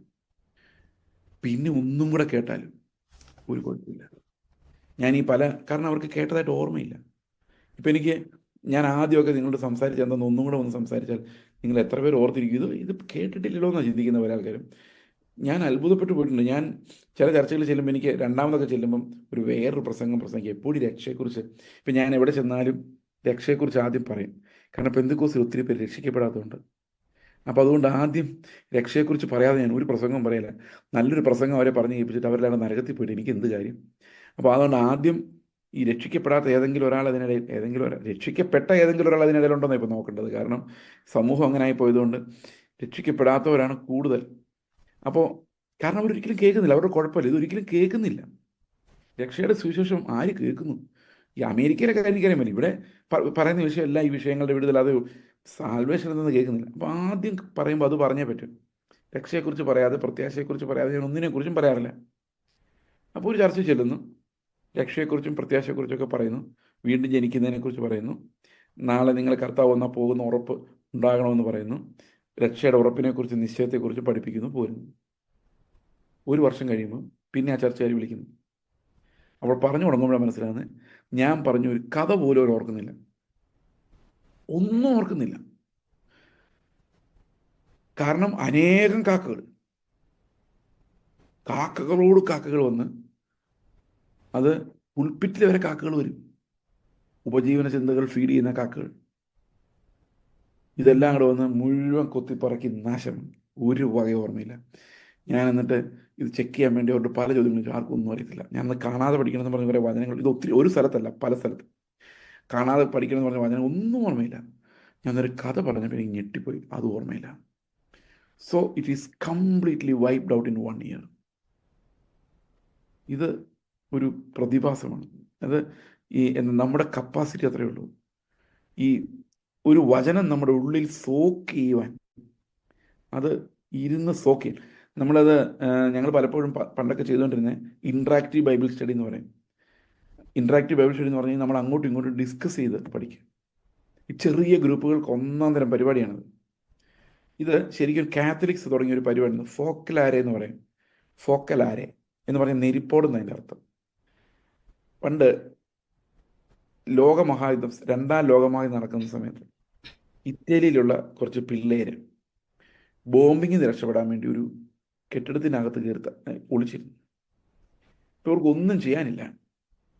ഇവരൊന്നും ചെയ്യാനില്ലാതെ ഇങ്ങനെ വിഷമിച്ചിരിക്കുന്ന സമയത്ത് ഒരാൾ പറഞ്ഞു, എൻ്റെ കയ്യിൽ ഒരു തുണ്ടുകടലാസ്, ഒരു ഗോസ്പൽ ബൈബിളിൻ്റെ ഒരു ഭാഗം കിട്ടിയിട്ടുണ്ട്, നമുക്കത് വായിച്ചിട്ട് നമുക്കിത് എങ്ങനെ അനുസരിക്കാം എന്ന് നോക്കാം എന്ന് പറഞ്ഞുകൊണ്ട് അവർ ആ വചനമെടുത്ത് പരസ്പരം വായിച്ച് നമുക്കിങ്ങനെയൊക്കെ ഇത് അനുസരിക്കാം എന്ന് കണ്ടെത്തി. എന്ന് നമുക്ക് അടുത്ത ആഴ്ച ഇവിടെ പിന്നെയും കൂടി വരാം. നമുക്കങ്ങനെ അവർ തുടങ്ങി ഈ ബൈബിൾ അങ്ങനെ പഠിക്കാൻ വേണ്ടി ഒരു വ്യവസ്ഥ അവരുണ്ടാക്കി. അത് നെരിപ്പോട് കൂട്ടിയിട്ടിട്ട്, തണുപ്പ് കാലമായിട്ട് നെരിപ്പോട് കൂട്ടിയിട്ടിട്ട് അതിൻ്റെ ചുറ്റും ഇരുന്നാണ് ഇവർ ബൈബിൾ ഡിസ്കസ് ചെയ്യുന്നത്. അതുകൊണ്ടാണ് ഇതിന് ഫോക്കലാരെ എന്ന് പേര് വന്നത്. അപ്പോൾ എനിക്ക് ഈ ഒരു സംഭവം എനിക്കൊരു വലിയൊരു ഇൻസ്പിറേഷൻ ആയിരുന്നു. എന്നെ ഒത്തിരി സഹായിച്ചിട്ടുണ്ട് ഈ ഒരു ഐഡിയ. അതുകൊണ്ട് ഞങ്ങൾ ആന്ധ്രയിൽ ചെന്നപ്പോൾ ഞങ്ങൾ ചെയ്തൊരു പരിപാടി എന്ന് പറയുന്നത് വട്ടത്തിലിരുന്ന് ബൈബിൾ പഠിക്കുക എന്നുള്ളതാണ്. കുറച്ച് ആൾക്കാർ, ഇപ്പോൾ 5 പേര് 10 പേര് ഒന്നിച്ചിരുന്ന്. ഇപ്പോൾ സൂമിൽ ഭയങ്കര ഈസിയാണ് എന്ന് ചെയ്യാൻ. ഒരാൾ തന്നെ ഇങ്ങനെ പ്രസംഗിക്കും, നമ്മളെല്ലാം നോട്ട് കുറിക്കും, ചിലർ ഉറങ്ങുന്നു. ഇപ്പോൾ ഇത് ഒത്തിരി ബ്ലാക്ക് ബ്രിക്സ് ഇവിടെ ഇരിപ്പുണ്ട്. അവിടെ അകത്തപ്പുറത്ത് ആളുണ്ടോ, ഉറങ്ങുവാണോ, എഴുന്നേറ്റോ, പല്ല് തേച്ചോട്ടോ, ഇതൊന്നും നമുക്കറിയത്തില്ല.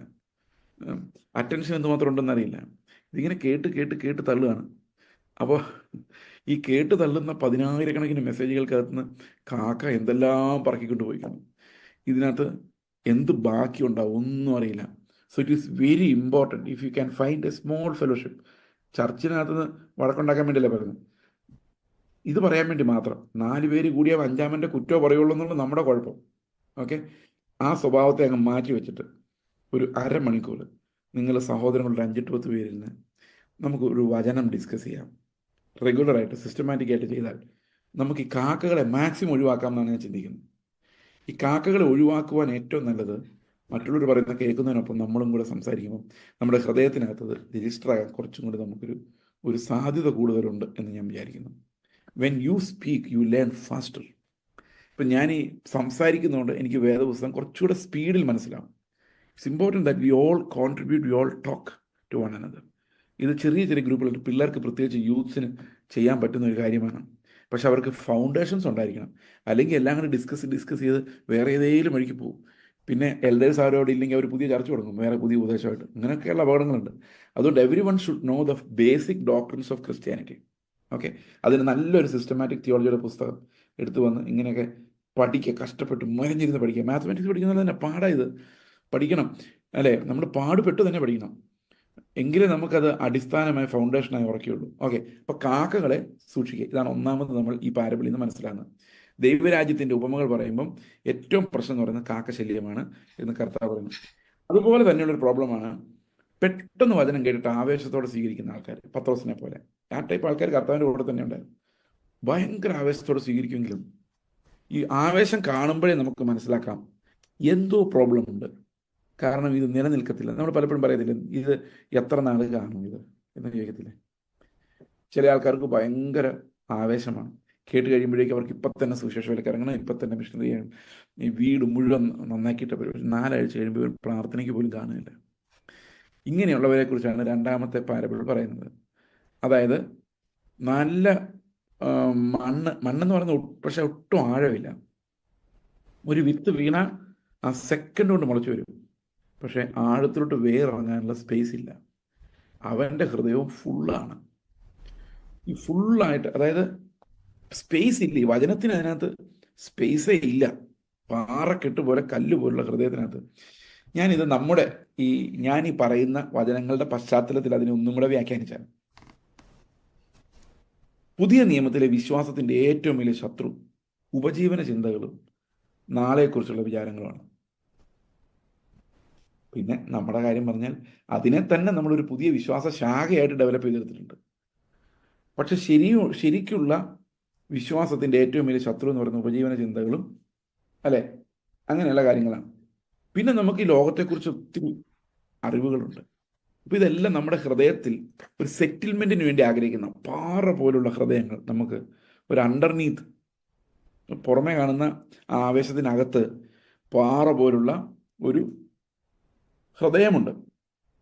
അവിടെ ഈ വേരിറങ്ങത്തില്ല. കാരണം നമ്മൾ വലിയ വില കൊടുക്കേണ്ടി വരും ഈ വേരിറങ്ങിയാൽ. ഉദാഹരണത്തിന് നമ്മൾ വേരിറങ്ങാതെ സൂക്ഷിക്കും.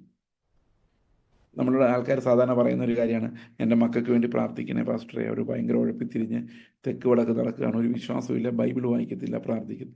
നമ്മൾ പ്രാർത്ഥിച്ച് കുറേ കഴിയുമ്പം, സംസാരിച്ച് കുറേ കഴിയുമ്പോൾ ഇവർ പറയും ഞാനും മിഷണറി ആയിട്ട് വരുക. അപ്പോൾ പേരൻസ് പറയും അത്രയും ഞങ്ങൾ ഉദ്ദേശിച്ചില്ല, ഇത്തിരിയുടെ കുറച്ച് ലെവലിൽ പ്രാർത്ഥിച്ചാൽ മതി, കാരണം അത്രയും പ്രാർത്ഥിച്ചാൽ മിഷണറി ആയിട്ട് പോകാൻ പറ്റത്തില്ല, ഞങ്ങൾ അവന് ഒത്തിരി കാശ് കൊടുത്ത് പഠിപ്പിച്ചതാണ്. അപ്പം ഇത്തിരി കുറച്ച് പ്രാർത്ഥിക്കും, കാരണം അധികം ആഴമായിട്ട് ഇത് പോകുന്ന ആർക്കും ഇഷ്ടമില്ല.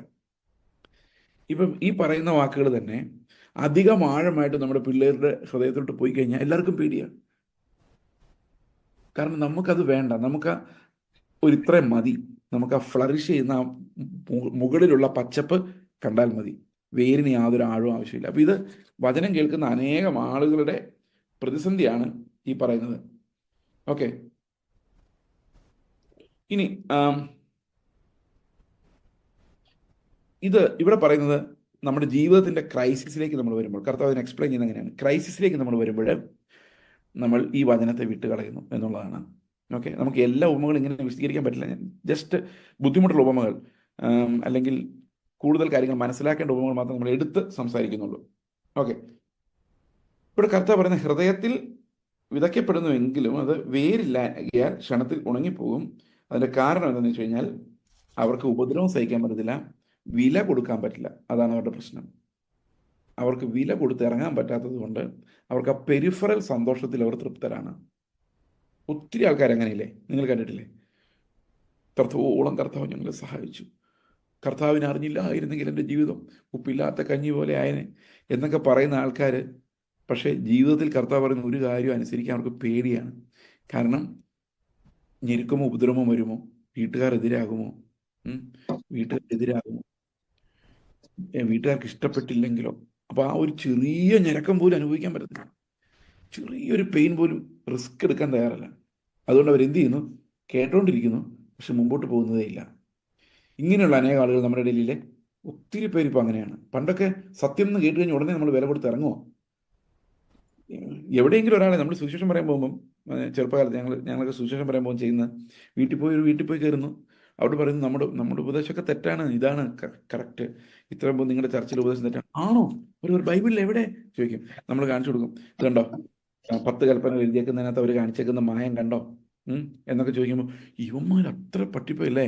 അവരുടനെ മനസ്സിലാക്കി, അച്ഛന്മാരോടൊന്ന് ചോദിക്കും, ഇതെന്താണ് ഇങ്ങനെയൊക്കെ വചനം ഇത്തിരി എഴുതി വെച്ചിട്ട് നിങ്ങളിങ്ങനെ ചെയ്യുന്നത് എന്താണ് ചോദിക്കണം. പഴയ കാലം കേട്ടോ, ഇന്ന് അങ്ങനല്ല. ഓ ഞങ്ങൾക്കറിയാം പാസ്റ്റർ ഇതൊക്കെ തെറ്റാണ്, പിന്നെ എന്തിനാ അവിടെ ഇരിക്കുന്നത്? ഓ എന്തിനാ നമ്മുടെ അപ്പനന്മാർ ഇതിട്ട് നമുക്കങ്ങ് ഇരിക്കാം, അല്ലാതെ വെറുതെ പ്രശ്നം ഉണ്ടാക്കാൻ. ഇപ്പൊ പാരമ്പര്യ പെന്തിക്കോസ് ഉണ്ട്, പാരമ്പര്യ പെന്തിക്കോസ്. പണ്ട് പാരമ്പര്യ ഓർത്തഡോക്സ് ഉണ്ടായിരുന്നുള്ളൂ, ഇപ്പം എന്തെല്ലാം തരം പാരമ്പര്യങ്ങളാണെന്നറിയാം. ട്രഡീഷണൽ പാരമ്പര്യ പെന്തിക്കോസ്, അവർക്ക് അവരുടെ കുറേ കൽപ്പനകളുണ്ട്. അപ്പം ഇങ്ങനെ ഇതിനകത്ത് എല്ലാം നമ്മളെ ബന്ധിച്ചു വെച്ചിരിക്കുന്ന, ക്രിസ്തുവിനെ അറിയുന്നതിൽ നിന്ന് തടയുന്ന അനേകം പാറക്കല്ലുകൾ നമ്മുടെ തന്നെ ഇടയിൽ ഇരിപ്പുണ്ട്. ആ ഒരു പാറക്കല്ലിനെ ഭേദിക്കാൻ, അല്ലെ കഷ്ടത ഫേസ് ചെയ്യാൻ ഉള്ള കപ്പാസിറ്റി, അല്ലെ കപ്പാസിറ്റി കാണുമായിരിക്കാം, പക്ഷെ അതിനുള്ള മനസ്സാർക്കും ഇല്ല എന്നുള്ളതാണ് ഈ രണ്ടാമത്തെ പാരബിൾ നമ്മളെ കാണിക്കുന്നത്. മൂന്നാമത്തെ എന്താണെന്ന് വെച്ച് കഴിഞ്ഞാൽ, ഭയങ്കര സന്തോഷത്തോടെ ഇപ്പോഴും ദൈവത്തെ അനുഗമിക്കുന്നു, പക്ഷെ ദൈവരാജ്യത്തിൻ്റെ മർമ്മങ്ങളൊന്നും അവർക്കറിയത്തില്ല. അവർക്ക് ആകെയുള്ളത് ഉപജീവന ചിന്തകളാണ്. അങ്ങനെ മൂന്നാമത്തെ കാര്യം, ഇത് വന്നിട്ട് ഞെരിക്കുവാണ്. പ്രാർത്ഥിക്കാനിരിക്കുമ്പം മക്കളുടെ ഭാവി തലമുറയുടെ ഭാവിയെക്കുറിച്ച് ആകുലപ്പെടുന്ന പിള്ളേർ. ഞാൻ കേട്ടിട്ടില്ലേ, ഈ പ്രവാചകന്മാർ വന്ന് തലമുറയുടെ ഭാവിയെക്കുറിച്ച് ആകുലപ്പെടുന്നവരെ എന്ന് പറഞ്ഞ് പ്രാർത്ഥിക്കുമ്പം നിങ്ങൾക്ക് എന്താ തോന്നുന്നേ? നല്ല കാര്യമായി ആകുലപ്പെടുന്നതെന്ന്, അല്ലേ? ആകുലപ്പെടുന്നത് നല്ല കാര്യമല്ല, അതൊരു പാപമാണ്. ഉപജീവന കാര്യങ്ങളെ ചൊല്ലി ആകുലപ്പെടുന്നത് വിശ്വാസമൊന്നുമല്ല, അത് മഹാപാപമാണ്. അയ്യോ എനിക്ക് എന്തു വരുമെന്ന് വിചാരിച്ച് ആകുലപ്പെടുന്ന മകളെ നിന്റെ കണ്ണുനീര് ഞാൻ കാണുന്നു പറയുമ്പം ശരിക്കും കർത്താവ് എന്താ പറയുന്നറിയാം? അപ്പൻ്റെ കയ്യിലിരുന്നിട്ട് അപ്പനെ സംശയിക്കുന്ന ദുഷ്ടേ എന്നാണ് ദൈവം പറയുന്നവരോട്. അല്ലാതെ ഈ പ്രവാചകന്മാർ പറയുന്നതിൽ സോപ്പിടുവല്ല ചെയ്യും. കാരണം നാളെ എന്നെ നടത്തുമോ ഇല്ലയോ എന്ന് സംശയം, ദൈവം നടത്തുമോ ഇല്ലയോ എന്ന് സംശയമുള്ളവൻ പാവമല്ല, അവൻ പാപിയാണ്. കഴിഞ്ഞ സാറിന് പറഞ്ഞ ലോകം പാവം പിശാചെന്നെ തൊടുകയില്ല എന്ന് ആരുടെ പാടിയെന്ന് പറയുന്ന പോലെ, ഇത് പാവമല്ല, ഇത് പാപമാണ്. ഓക്കെ, അപ്പോൾ അവിശ്വാസം എന്ന പാപം, അതിനൊന്ന് ഗ്ലോറിഫൈ അവരുടെ ഭാവിയെക്കുറിച്ച് ഭയങ്കര ഉത്കണ്ഠയാണ്. കഴിഞ്ഞ ദിവസം പണ്ടൊരാൾ എന്നോട് പറഞ്ഞു, അയാൾക്ക് 6 തലമുറയ്ക്കുള്ള സ്വത്ത് ഉണ്ടാക്കി വെച്ചിട്ടുണ്ട്. അപ്പോൾ ആൾക്കാർ ഭയങ്കരമായിട്ട് ഉപദ്രവിക്കുക, ഇവനെ തട്ടിക്കളഞ്ഞിട്ട് സ്വത്ത് തട്ടിയെടുക്കാൻ വേണ്ടി.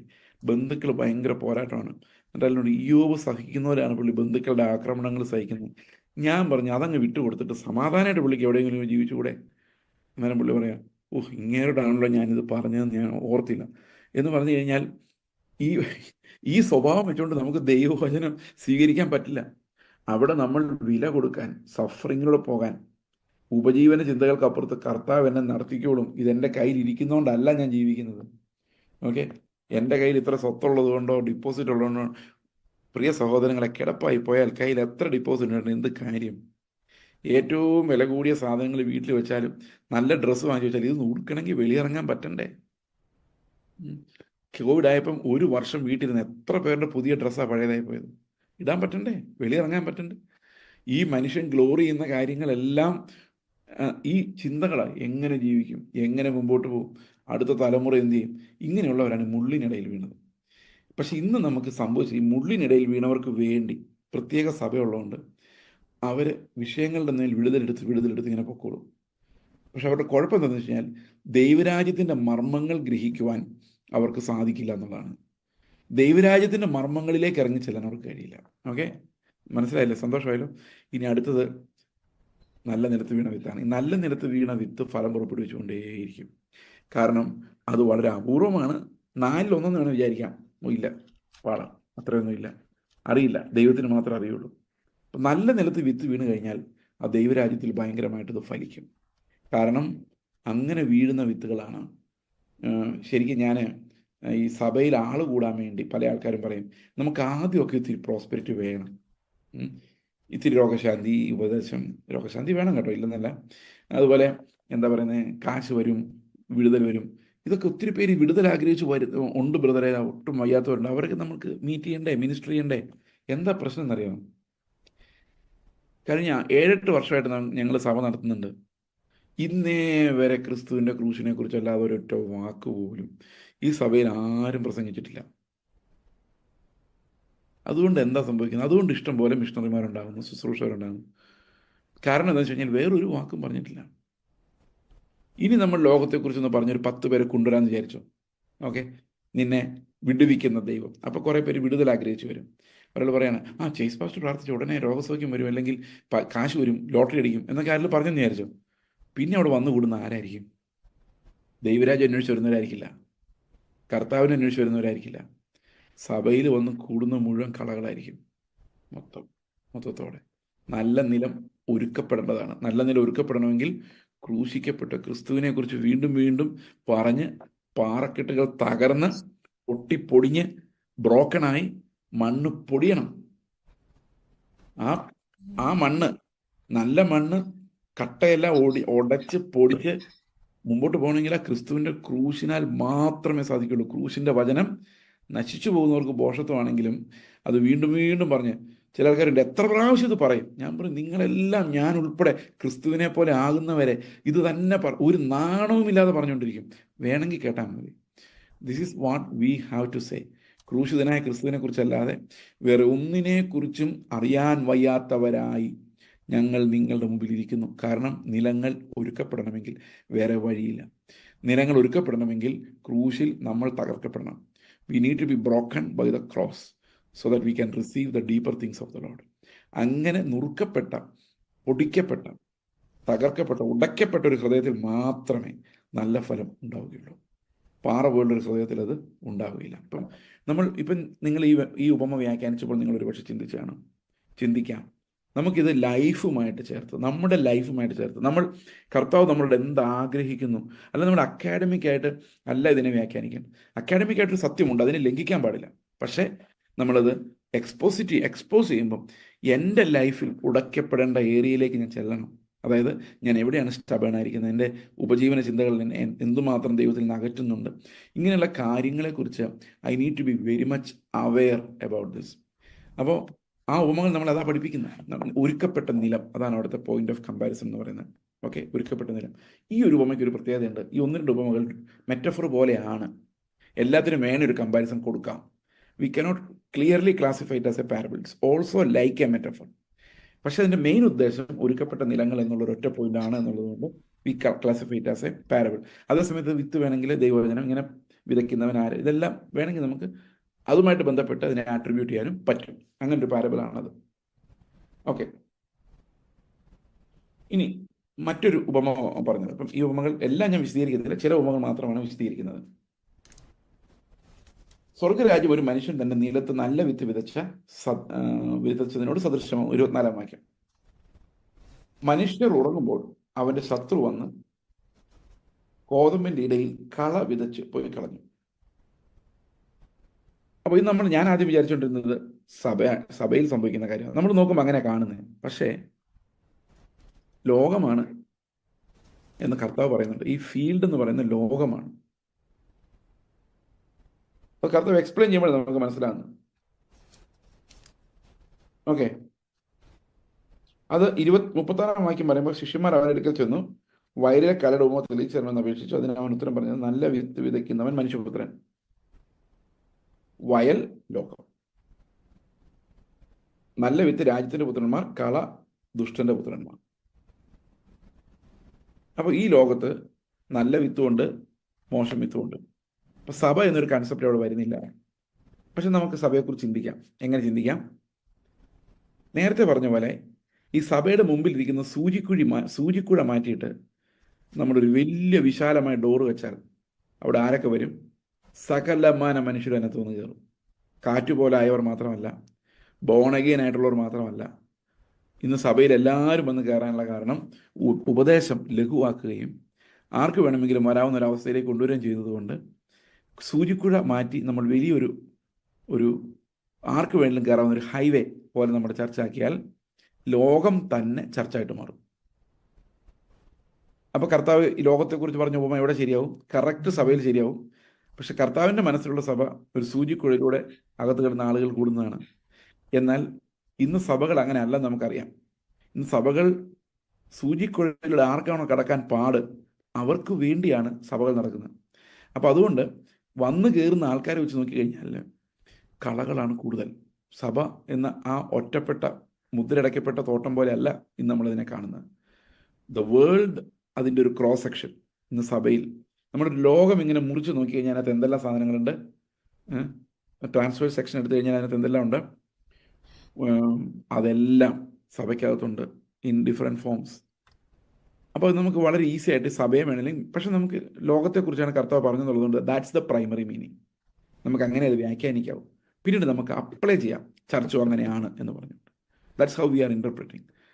അപ്പം ആദ്യം നമുക്ക് ആ ഗ്രാമാറ്റിക്കൽ ആയിട്ട് അതിനെ വ്യാഖ്യാനിക്കണം. ഗ്രാമാറ്റിക്കലായിട്ട് അതിനെ വ്യാഖ്യാനിക്കും നമ്മൾ എങ്ങനെ കാണുന്നത്? ഗ്രാമർ എന്ത് പറയുന്നു, അല്ലെങ്കിൽ എന്ത് ആ വേർഡ്സിലൂടെ നമ്മൾ കർത്താവ് എന്ത് കമ്മ്യൂണിക്കേറ്റ് ചെയ്യുന്നു? ലോകമാണ് ഫീൽഡ്. ആ ഫീൽഡിൽ ദൈവം നല്ല വിത്ത് വിതയ്ക്കുന്നു, പക്ഷേ ശത്രു വന്ന് കളയും വിതയ്ക്കുന്നു. ഇത് രണ്ടും ഒന്നിച്ച് വളരുന്ന ലോകത്തെക്കുറിച്ച് പറയുന്നത്. ബട്ട് സാഡ്ലി അതാണ് ഇന്നത്തെ ഓർഗനൈസ്ഡ് ചർച്ചകളിൽ നമ്മൾ കാണുന്നത്. കളയും ഒന്നിച്ച് വളരുന്നതാണ്. അപ്പോൾ ഇതിനെ നമുക്ക് ശിക്ഷിക്കാൻ പറ്റത്തില്ല. ശിക്ഷിച്ചാൽ എല്ലാം കൂടെ ഒന്നിച്ചു പോകും. ഇപ്പം ഞങ്ങൾ പലപ്പോഴും ഫേസ് ചെയ്തിട്ടുള്ളൊരു കാര്യമാണ്. നമ്മൾ പല സഭകളിലെ പ്രോബ്ലം ഉണ്ട്. വീട്ടിൽ ഒരാൾ ഭയങ്കര പ്രശ്നക്കാരനായിരിക്കും, മിക്കവാറും ഗ്രഹനാഥനായിരിക്കും. ഇയാളെ ഡിസിപ്ലിൻ ചെയ്ത് കഴിഞ്ഞാൽ ചർച്ചിലെ ആൾക്കാർ മൊത്തത്തോടെ പോകും. അതിനകത്ത് പാവപ്പെട്ട അവരുടെ ഭാര്യ അല്ലെങ്കിൽ മക്കൾ വർഷങ്ങളോട് ഇയാളുടെ ടോർച്ചറിലിരിക്കുന്ന ആ കുടുംബം മുഴുവൻ ആ സഭയുടെ കൂട്ടായ്മയിൽ നിന്ന് പോകും. അപ്പോൾ നമ്മൾ എന്ത് ചെയ്യുമെന്ന് വെച്ച് കഴിഞ്ഞാൽ ഈ മനുഷ്യന് അവർ കുറച്ച് ലോങ് റോപ്പ് കൊടുക്കും. ആ സാരമില്ല, എന്ത് ചെയ്യുമല്ലോ, പോയാൽ ഇത് മൊത്തം മുറിച്ചുകൊണ്ടേ പോവുള്ളൂ. അതുകൊണ്ട് നല്ല വിത്തും കൂടെ അതിൻ്റെ കൂടെ പിഴുതു പോകാതിരിക്കാൻ വേണ്ടി ഈ കളയെ, നിങ്ങൾക്ക് ഉപമയുടെ ബാക്ക്ഗ്രൗണ്ട് അറിയാമല്ലോ, അതുകൊണ്ട് ഞാനത് അധികം വിശദീകരിക്കാത്തത്, അത് വളരട്ടെ എന്ന് വെക്കും. ഇതും വളർന്നോട്ടെ, അതും വളരട്ടെ, എല്ലാം വളരട്ടെ. അപ്പോൾ എല്ലാ കളകളും സഭയെ പറിച്ചു കളയാതെ വെക്കണം എന്നുള്ളതല്ല. ഒരു സഭയെക്കുറിച്ച് എപ്പോഴും നമ്മൾ ശ്രദ്ധിക്കേണ്ടതിനകത്ത് അകത്താരാ വരുന്നത് നമുക്കൊരു ജാഗ്രത വേണം. ഞങ്ങൾ ആന്ധ്രയിലായിരിക്കുമ്പം ഞങ്ങൾക്കൊരു പരിപാടി ഉണ്ടായിരുന്നു. ഇതിവിടെ കേരളത്തിൽ ഇതുവരെ ഞങ്ങൾ നടപ്പാക്കിയിട്ടില്ല. ആരെങ്കിലും വന്നു കഴിഞ്ഞാൽ അയാൾ വീണ്ടും ജനിച്ചതാണോ എന്ന് എക്സാമിൻ ചെയ്യണം. അതെങ്ങനെ എക്സാമിൻ ചെയ്തു? അവരോട് ചോദിക്കും, നിങ്ങൾ എങ്ങനെയാണ് വീണ്ടും ജനിച്ചത്? ഒരു ഭയങ്കര മുട്ടുവേദനയായിരുന്നു പാസ്റ്ററെ, പല ആശുപത്രിയിൽ പോയിട്ടും മാറിയില്ല. ആ ദിവസം ഞാൻ പറഞ്ഞു, കർത്താവ് ഈ മുട്ടുവേദന മാറ്റിയാൽ ഞാൻ സ്നാനപ്പെട്ടേക്കാം. മുട്ടുവേദന മാറി അയാൾ സ്നാനപ്പെട്ടു. അയാൾ വീണ്ടും ജനിച്ചിട്ടില്ല. അയാൾ നല്ലൊരു മനുഷ്യനായി, സഭയിൽ വന്നു, വീണ്ടും ജനിച്ചിട്ടില്ല. എനിക്കൊരു കുഞ്ഞുണ്ടാവുകയാണെങ്കിൽ, അല്ലെങ്കിൽ എനിക്കൊരു പൈസ കിട്ടുവാണെങ്കിൽ, ജോലി കിട്ടുവാണെങ്കിൽ ഞാൻ കർത്താവിനെ അറിഞ്ഞേക്കാം. കർത്താവിന് എന്ത് അത്യാവശ്യം തന്നെ, നമ്മുടെ ആവശ്യത്തിന് വേണ്ടിയാണ് കർത്താവ് ഇറങ്ങി വരുന്നത്. നമ്മൾ പറയാം, കർത്താവ് എനിക്ക് ഇത്രയും തരുവാണെങ്കിൽ ഞാൻ നിനക്ക് ഒരാളുടെ സപ്പോർട്ട്, കീജയെ വിളിക്കാൻ ഒരാൾ ഞാനും ഉണ്ട്. ഇങ്ങനെ വന്നവർ ഒത്തിരി പേര് ഇതിനകത്തുണ്ട്. അതാ ഞാൻ പറഞ്ഞു, ഇതിനകത്ത് രക്ഷിക്കപ്പെടാത്ത ആൾക്കാരുണ്ടെന്ന് പറഞ്ഞു. അപ്പോൾ ഇങ്ങനെ അകത്ത് കയറുന്ന പലതും കളകളായിട്ട് പിന്നീട് മാറും. പിന്നെ മനസ്സിലാകുന്നത് കളയാൻ രക്ഷിക്കപ്പെട്ടിട്ടില്ല, വീണ്ടും ജനിച്ചിട്ടില്ല. അപ്പോൾ നമ്മളൊരാൾ വന്നു കഴിഞ്ഞാൽ ഉടനെ അവരോട് സാക്ഷ്യം പറയാൻ പറയും. പേഴ്സണലി ഞങ്ങൾ അങ്ങനെയായിരുന്നു അവിടെ ആന്ധ്രയിൽ. സാക്ഷ്യം പറയുമ്പോൾ നമുക്ക് മനസ്സിലാവും രക്ഷിക്കപ്പെട്ടോ ഇല്ലയോ. രക്ഷിക്കപ്പെട്ടില്ലെങ്കിൽ അവരോട് പറയും, ബുധനാഴ്ച ഞങ്ങൾക്കൊരു ഈവാഞ്ചലിസ്റ്റിക് സർവീസ് ഉണ്ട്, അതിന് വരണം. അപ്പോൾ അവിടെ നമ്മൾ സുവിശേഷം പറയാൻ വേണ്ടി മാത്രമുള്ള ഒരു കൂട്ടായ്മയാണ്. അപ്പോൾ വരുന്നവരെല്ലാം അവിടുത്തെ ഇടിമുറിയിൽ കയറി അതിൻ്റെ വാങ്ങിച്ചിട്ടേ എങ്ങോട്ട് വരാൻ പറ്റുള്ളൂ. ഈ ഞായറാഴ്ച സർവീസിൽ വന്നിട്ട് എന്നെ വീണ്ടെടുത്തതിനായി സ്തോത്രം, നീ വീണ്ടെടുക്കപ്പെടാത്ത ആൾ പറഞ്ഞാൽ എങ്ങനെയുണ്ടാവും? കുറെ കഴിയുമ്പോൾ ഇയാൾ തന്നെ വിശ്വസിക്കുക ഇയാൾ വീണ്ടെടുക്കപ്പെട്ടതാണ്, ജീവിതത്തിൽ രക്ഷിക്കപ്പെടുത്തില്ല. It's a big danger. Born again അല്ലാത്ത ആൾക്കാർ സഭ നിറച്ചിരിക്കുന്നു, കളകൾ കൊണ്ട് സഭ നിറഞ്ഞിരിക്കുന്നു, ലോകമോഹികളെ കൊണ്ട്. അവരെ ശുശ്രൂഷിക്കാൻ സ്പെഷ്യൽ ശുശ്രൂഷകൾ അവതരിച്ചിരിക്കുന്നു. നിങ്ങൾ ആലോചിച്ച് നോക്കിയേ, ഇവരകത്ത് വരിക മാത്രമല്ല, അവരെ ആശ്വസിപ്പിക്കാനും ഈ ലോകമോഹങ്ങൾ വീണ്ടും വർദ്ധിപ്പിക്കാനും അവരെ അതിൽ രസിപ്പിക്കാനും തക്ക ശുശ്രൂഷകൾ കൂടെ ഈ സഭയ്ക്കകത്തോട്ട് വന്നുള്ള അവസ്ഥ എന്തായിരിക്കും? അപ്പോൾ കർത്താവ് ആ പാരബിൾ പറഞ്ഞതിനേക്കാളും ഗുരുതരമായ അവസ്ഥയിലാണ് ഇന്ന് ഈ അന്ത്യകാലത്ത് ഈ സാഹചര്യങ്ങളിൽ നമ്മൾ ഓടിക്കൊണ്ടിരിക്കുന്നത്. ഓക്കെ, അപ്പോൾ നമ്മുടെ ചർച്ചിലേക്ക് ഒരാൾ വന്നു കഴിഞ്ഞാൽ എനിക്ക് ഇത് എങ്ങനെ നടപ്പാക്കണം എന്നറിയുന്നില്ല, but still you need to go after them and see if they are born again or not. അല്ലെങ്കിൽ അവരോട് പറയണം എങ്ങനെയാണ് വീണ്ടും ജനിക്കുന്നത്. അത് പറഞ്ഞു കൊടുക്കാൻ ആദ്യം നമ്മളതൊക്കെ മനസ്സിലാക്കണം, അല്ലേ? എങ്ങനെയാണ് ഒരാൾ വീണ്ടും ജനിക്കുന്നത്? വീണ്ടും ജനിക്കുമ്പോൾ എങ്ങനെയാണ് ആത്മീക സ്വഭാവം ഉണ്ടാകുന്നത്? ദൈവം നമ്മുടെ പാപങ്ങൾ ക്ഷമിച്ചത് എങ്ങനെയാണ്? ക്രൂശിലെ മരണം കൊണ്ട് എന്താ ഉദ്ദേശിക്കുന്നത്? ഏകയാഗത്താൽ നമ്മൾ എങ്ങനെ രക്ഷപ്പെട്ടു? അപ്പം ആ ഇടുക്ക് വഴിയിലൂടെ അയാൾ കയറും. ഇടുക്ക് വഴിയിലൂടെ അയാൾ കയറിയാൽ മാത്രമേ എന്താ ഈ വചനം അവർക്ക് മനസ്സിലാവുള്ളൂ. അല്ലെങ്കിൽ ഒരു കളയായി മറ്റുള്ളവരെ ഉപദ്രവിച്ചുകൊണ്ടേയിരിക്കും. അപ്പോൾ കളകൾ വളർന്നു, സഭയിലും അങ്ങനെ തന്നെ പെരുകിയിരിക്കുന്നു. ഇവരെല്ലാം പുറത്താക്കാന്ന് വിചാരിച്ചാൽ പുറത്താക്കാനും പറ്റില്ല. കാരണം പുറത്തായാൽ ആ സഭ തീർന്നു. നല്ല പേരും അതിലൂടെ പറഞ്ഞങ്ങ് പോകും. ചില പാസ്റ്റർമാര് എന്ത് വൃത്തിയോട് കാണിച്ചാലും ആ പാസ്റ്റർമാരെ പുറത്താക്കുമ്പോൾ അതിൻ്റെ കൂടെ 25-30 പേര് അങ്ങ് പോകും. നിങ്ങൾ ശ്രദ്ധിച്ചിട്ടുണ്ടോ? ചിലപ്പം വ്യഭിചാര കേസിൽ പിടിച്ച പാസ്റ്ററായിരിക്കും. പാസ്റ്ററെക്കെതിരെ ഡിസിപ്ലിൻ ചെയ്തേക്കാമെന്ന് കമ്മിറ്റി തീരുമാനിക്കും. കമ്മിറ്റി ഡിസിപ്ലിൻ ചെയ്യുമ്പോഴേക്കും എന്ത് സംഭവിക്കുന്നറിയാം? ഈ പാസ്റ്റർ പോകുന്നതിൻ്റെ കൂടെ സഭയിലെ ഒരു വലിയ കാരണം അങ്ങനെയാണിത്. ആർക്കും ആരെയും ഡിസിപ്ലിൻ ചെയ്യാൻ പറ്റില്ല, ആർക്കും ആരെയും കറക്റ്റ് ചെയ്യാൻ പറ്റില്ല, ആർക്കും ആരും ഉപദേശിക്കാൻ പറ്റില്ല. എല്ലാവർക്കും ഒന്ന് പിണക്കമാണ്. No one is ready to receive discipline. Okay, അപ്പോൾ ഇങ്ങനെയുള്ള ഉപമകൾ കർത്താവ് പറയുന്നത് നമ്മുടെ ഇന്നത്തെ ലൈഫിൽ വളരെ ആപ്ലിക്കബിൾ ആണ്. നിങ്ങൾക്ക് ഇപ്പം നിങ്ങൾ ഗ്രഹിച്ചു കാണുമെന്ന് ഞാൻ വിചാരിക്കുന്നു. പക്ഷേ അത് ഇന്നത്തെ അവസ്ഥ കുറച്ചും കൂടെ ഭീകരമായിട്ടാണ് എനിക്ക് തോന്നുന്നത്. അപ്പോസ്തലന്മാർ വരുമ്പോൾ കുറച്ചുകൂടി ഇതൊക്കെ വിശദീകരിച്ച് പറയുന്നുണ്ട്. ഇത് ലോകത്തെക്കുറിച്ച് മാത്രമല്ല സഭയെക്കുറിച്ചും ഇങ്ങനെ തന്നെയാണ് എന്ന് നമുക്ക് ഷീലാമോൻ. ഓക്കെ, ഇനി അടുത്തത് നമുക്ക് കടുകുമണിയുടെ ഉപമ. ഇതിനകത്ത് ഒരു 2-3 ഉപമകളുടെ പറഞ്ഞ് തീർക്കാനുണ്ട്. പെട്ടെന്ന് തീർത്തോളാം. ഓക്കെ, 10 മിനിറ്റിനുള്ളിൽ. കടുകുമണിയും പുളിച്ചമാവും, ഇത് രണ്ടും ഒന്നിച്ച് നമുക്ക് പറയാവുന്ന കാര്യമാണ്. കടുകുമണിയുടെയും പുളിച്ച മാവിൻ്റെയും പ്രത്യേകത ഒന്ന്, കടുകുമണി ഒരു ചെറിയ കാര്യമാണെങ്കിലും തുടങ്ങുമ്പോൾ നമ്മൾ വളരെ ചെറിയൊരു പ്രമൈസിലാണ് ഈ വിശ്വാസം ആരംഭിക്കുന്നത്. We don't know anything.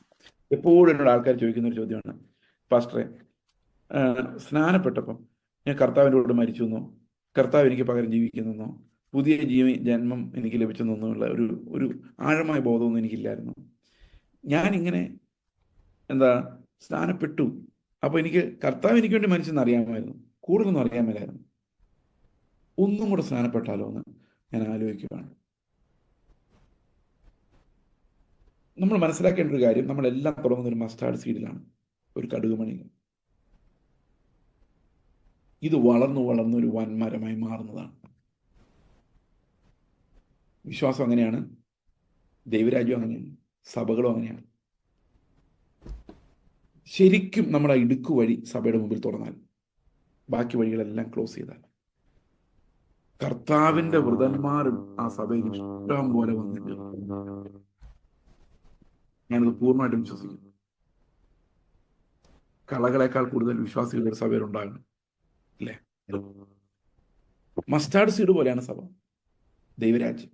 ഇനി എൻ്റെ വിശ്വാസം എന്ത് നോക്കിയാലും വളരെ ചെറിയ ബിഗിനിങ് ആണ് കർത്താവ് എപ്പോഴും വയ്ക്കുന്നത്. 12 പേര്, അതിലൊരാൾ ഒറ്റുകാരൻ. ഈ ലോകത്തിലെ മഹാ പോപ്പുലേഷൻ നോക്കിയാൽ ഒരു മസ്റ്റാർഡ് സീഡ് അല്ലെങ്കിൽ ഇത്തിരി പുളിമാവില്ല. ഇത് സ്വാധീനിച്ച് മുഴുവൻ ലോകത്തെയും കുളിപ്പിച്ച ഒരു കാര്യമായിട്ടാണ് ദൈവരാജ്യം വളർന്നു വന്നത്. പിന്നെ ആൾക്കാർ ചോദിക്കും, കടുകുമണി എന്ന് പറയുന്ന അത്ര വലിയ മരമൊന്നും അല്ലല്ലോ പാസ്റ്ററെ, കർത്താവ് എന്തിനാണ് കടുകുമണി എന്ന് പറഞ്ഞ് വലിയൊരു മരമാവെന്നൊക്കെ പറഞ്ഞു? എന്നാ മരമായെന്നോ? അതല്ല അവിടുത്തെ മെസ്സേജ്. എന്തെങ്കിലും ആയിക്കോട്ടെ, ഞാനത് അറിയിക്കാറുണ്ട് എന്തിനാ ആൾക്കാർ ഇതൊക്കെ അറിയുന്നതെന്ന്. ചിലപ്പോൾ അങ്ങനത്തെ ഒരു കടുക് മരമായിരിക്കും അവിടെ ഉണ്ടായിരുന്നത്, അല്ല വേറെ ഏതെങ്കിലും മരമായിരിക്കും, ട്രാൻസ്ലേറ്റ് ചെയ്തപ്പം വേർഡ് മാറിപ്പോയതായിരിക്കും. വാട്ട് എവർ, എന്തായാലും മെസ്സേജ് നമുക്ക് മനസ്സിലായല്ലോ. എന്താണ്? It's A small beginning. ഞാൻ സ്നാനപ്പെടുമ്പം ഞാൻ രക്ഷിക്കപ്പെട്ടായിരുന്നു, എനിക്ക് ഉറപ്പായിരുന്നു. വീണ്ടും ജനിച്ചത് എനിക്ക് ഉറപ്പായിരുന്നു. പക്ഷേ വേറെ ഒന്നും അറിയാൻ മേല, വേറെ ഒന്നും എനിക്കറിയാൻ മേല. പക്ഷെ സ്നാനപ്പെട്ട എത്രയോ നാളുകൾക്ക് ശേഷമാണ്, എനിക്കൊന്ന് 13 വർഷമെങ്കിലും കഴിഞ്ഞിട്ടാണ് കർത്താവ് എനിക്ക് വചനത്തിൻ്റെ പ്രകാശനം ഈ തരത്തിൽ തരികയും സ്നാനത്തിൻ്റെ തന്നെ യഥാർത്ഥ മർമ്മങ്ങൾ ഞാൻ മനസ്സിലാക്കുകയും ചെയ്തു. അപ്പോൾ മസ്റ്റാർഡ് സീഡ് ഇങ്ങനെ പണിയത് അത് വളർന്നു വന്ന് ക്രിസ്തു നമ്മളിൽ വെളിപ്പെട്ട് വരുന്നവരെ അത് വളർന്നു വരും. അപ്പോൾ നമ്മൾ ഒരിക്കലും സ്മോൾ ബിഗിനിങ്സിൽ വിഷമിക്കരുത്. ഒരിക്കലും പണ്ടത്തെ ഓർത്ത് വിഷമിക്കേണ്ട, ഇന്നത്തെ ഓർത്തും വിഷമിക്കേണ്ട. If there is that mustard seed in you, it will definitely grow into a big tree. അതങ്ങനെ വളർന്നു വരും. അനേകർക്ക് ആശ്വാസമാകുന്ന ഒരു മരമായി അത് വളർന്നു വരും എന്നാണ് കർത്താവ് ഇവിടെ നമ്മളോട് വാക്ക് പറയുന്നത്. ഓക്കെ, അപ്പോൾ ആ ഉമ്മയുടെ കൂടെ തന്നെയാണ് അൺലിവൻ ബ്രെഡ് എന്ന് പറയുന്നത്.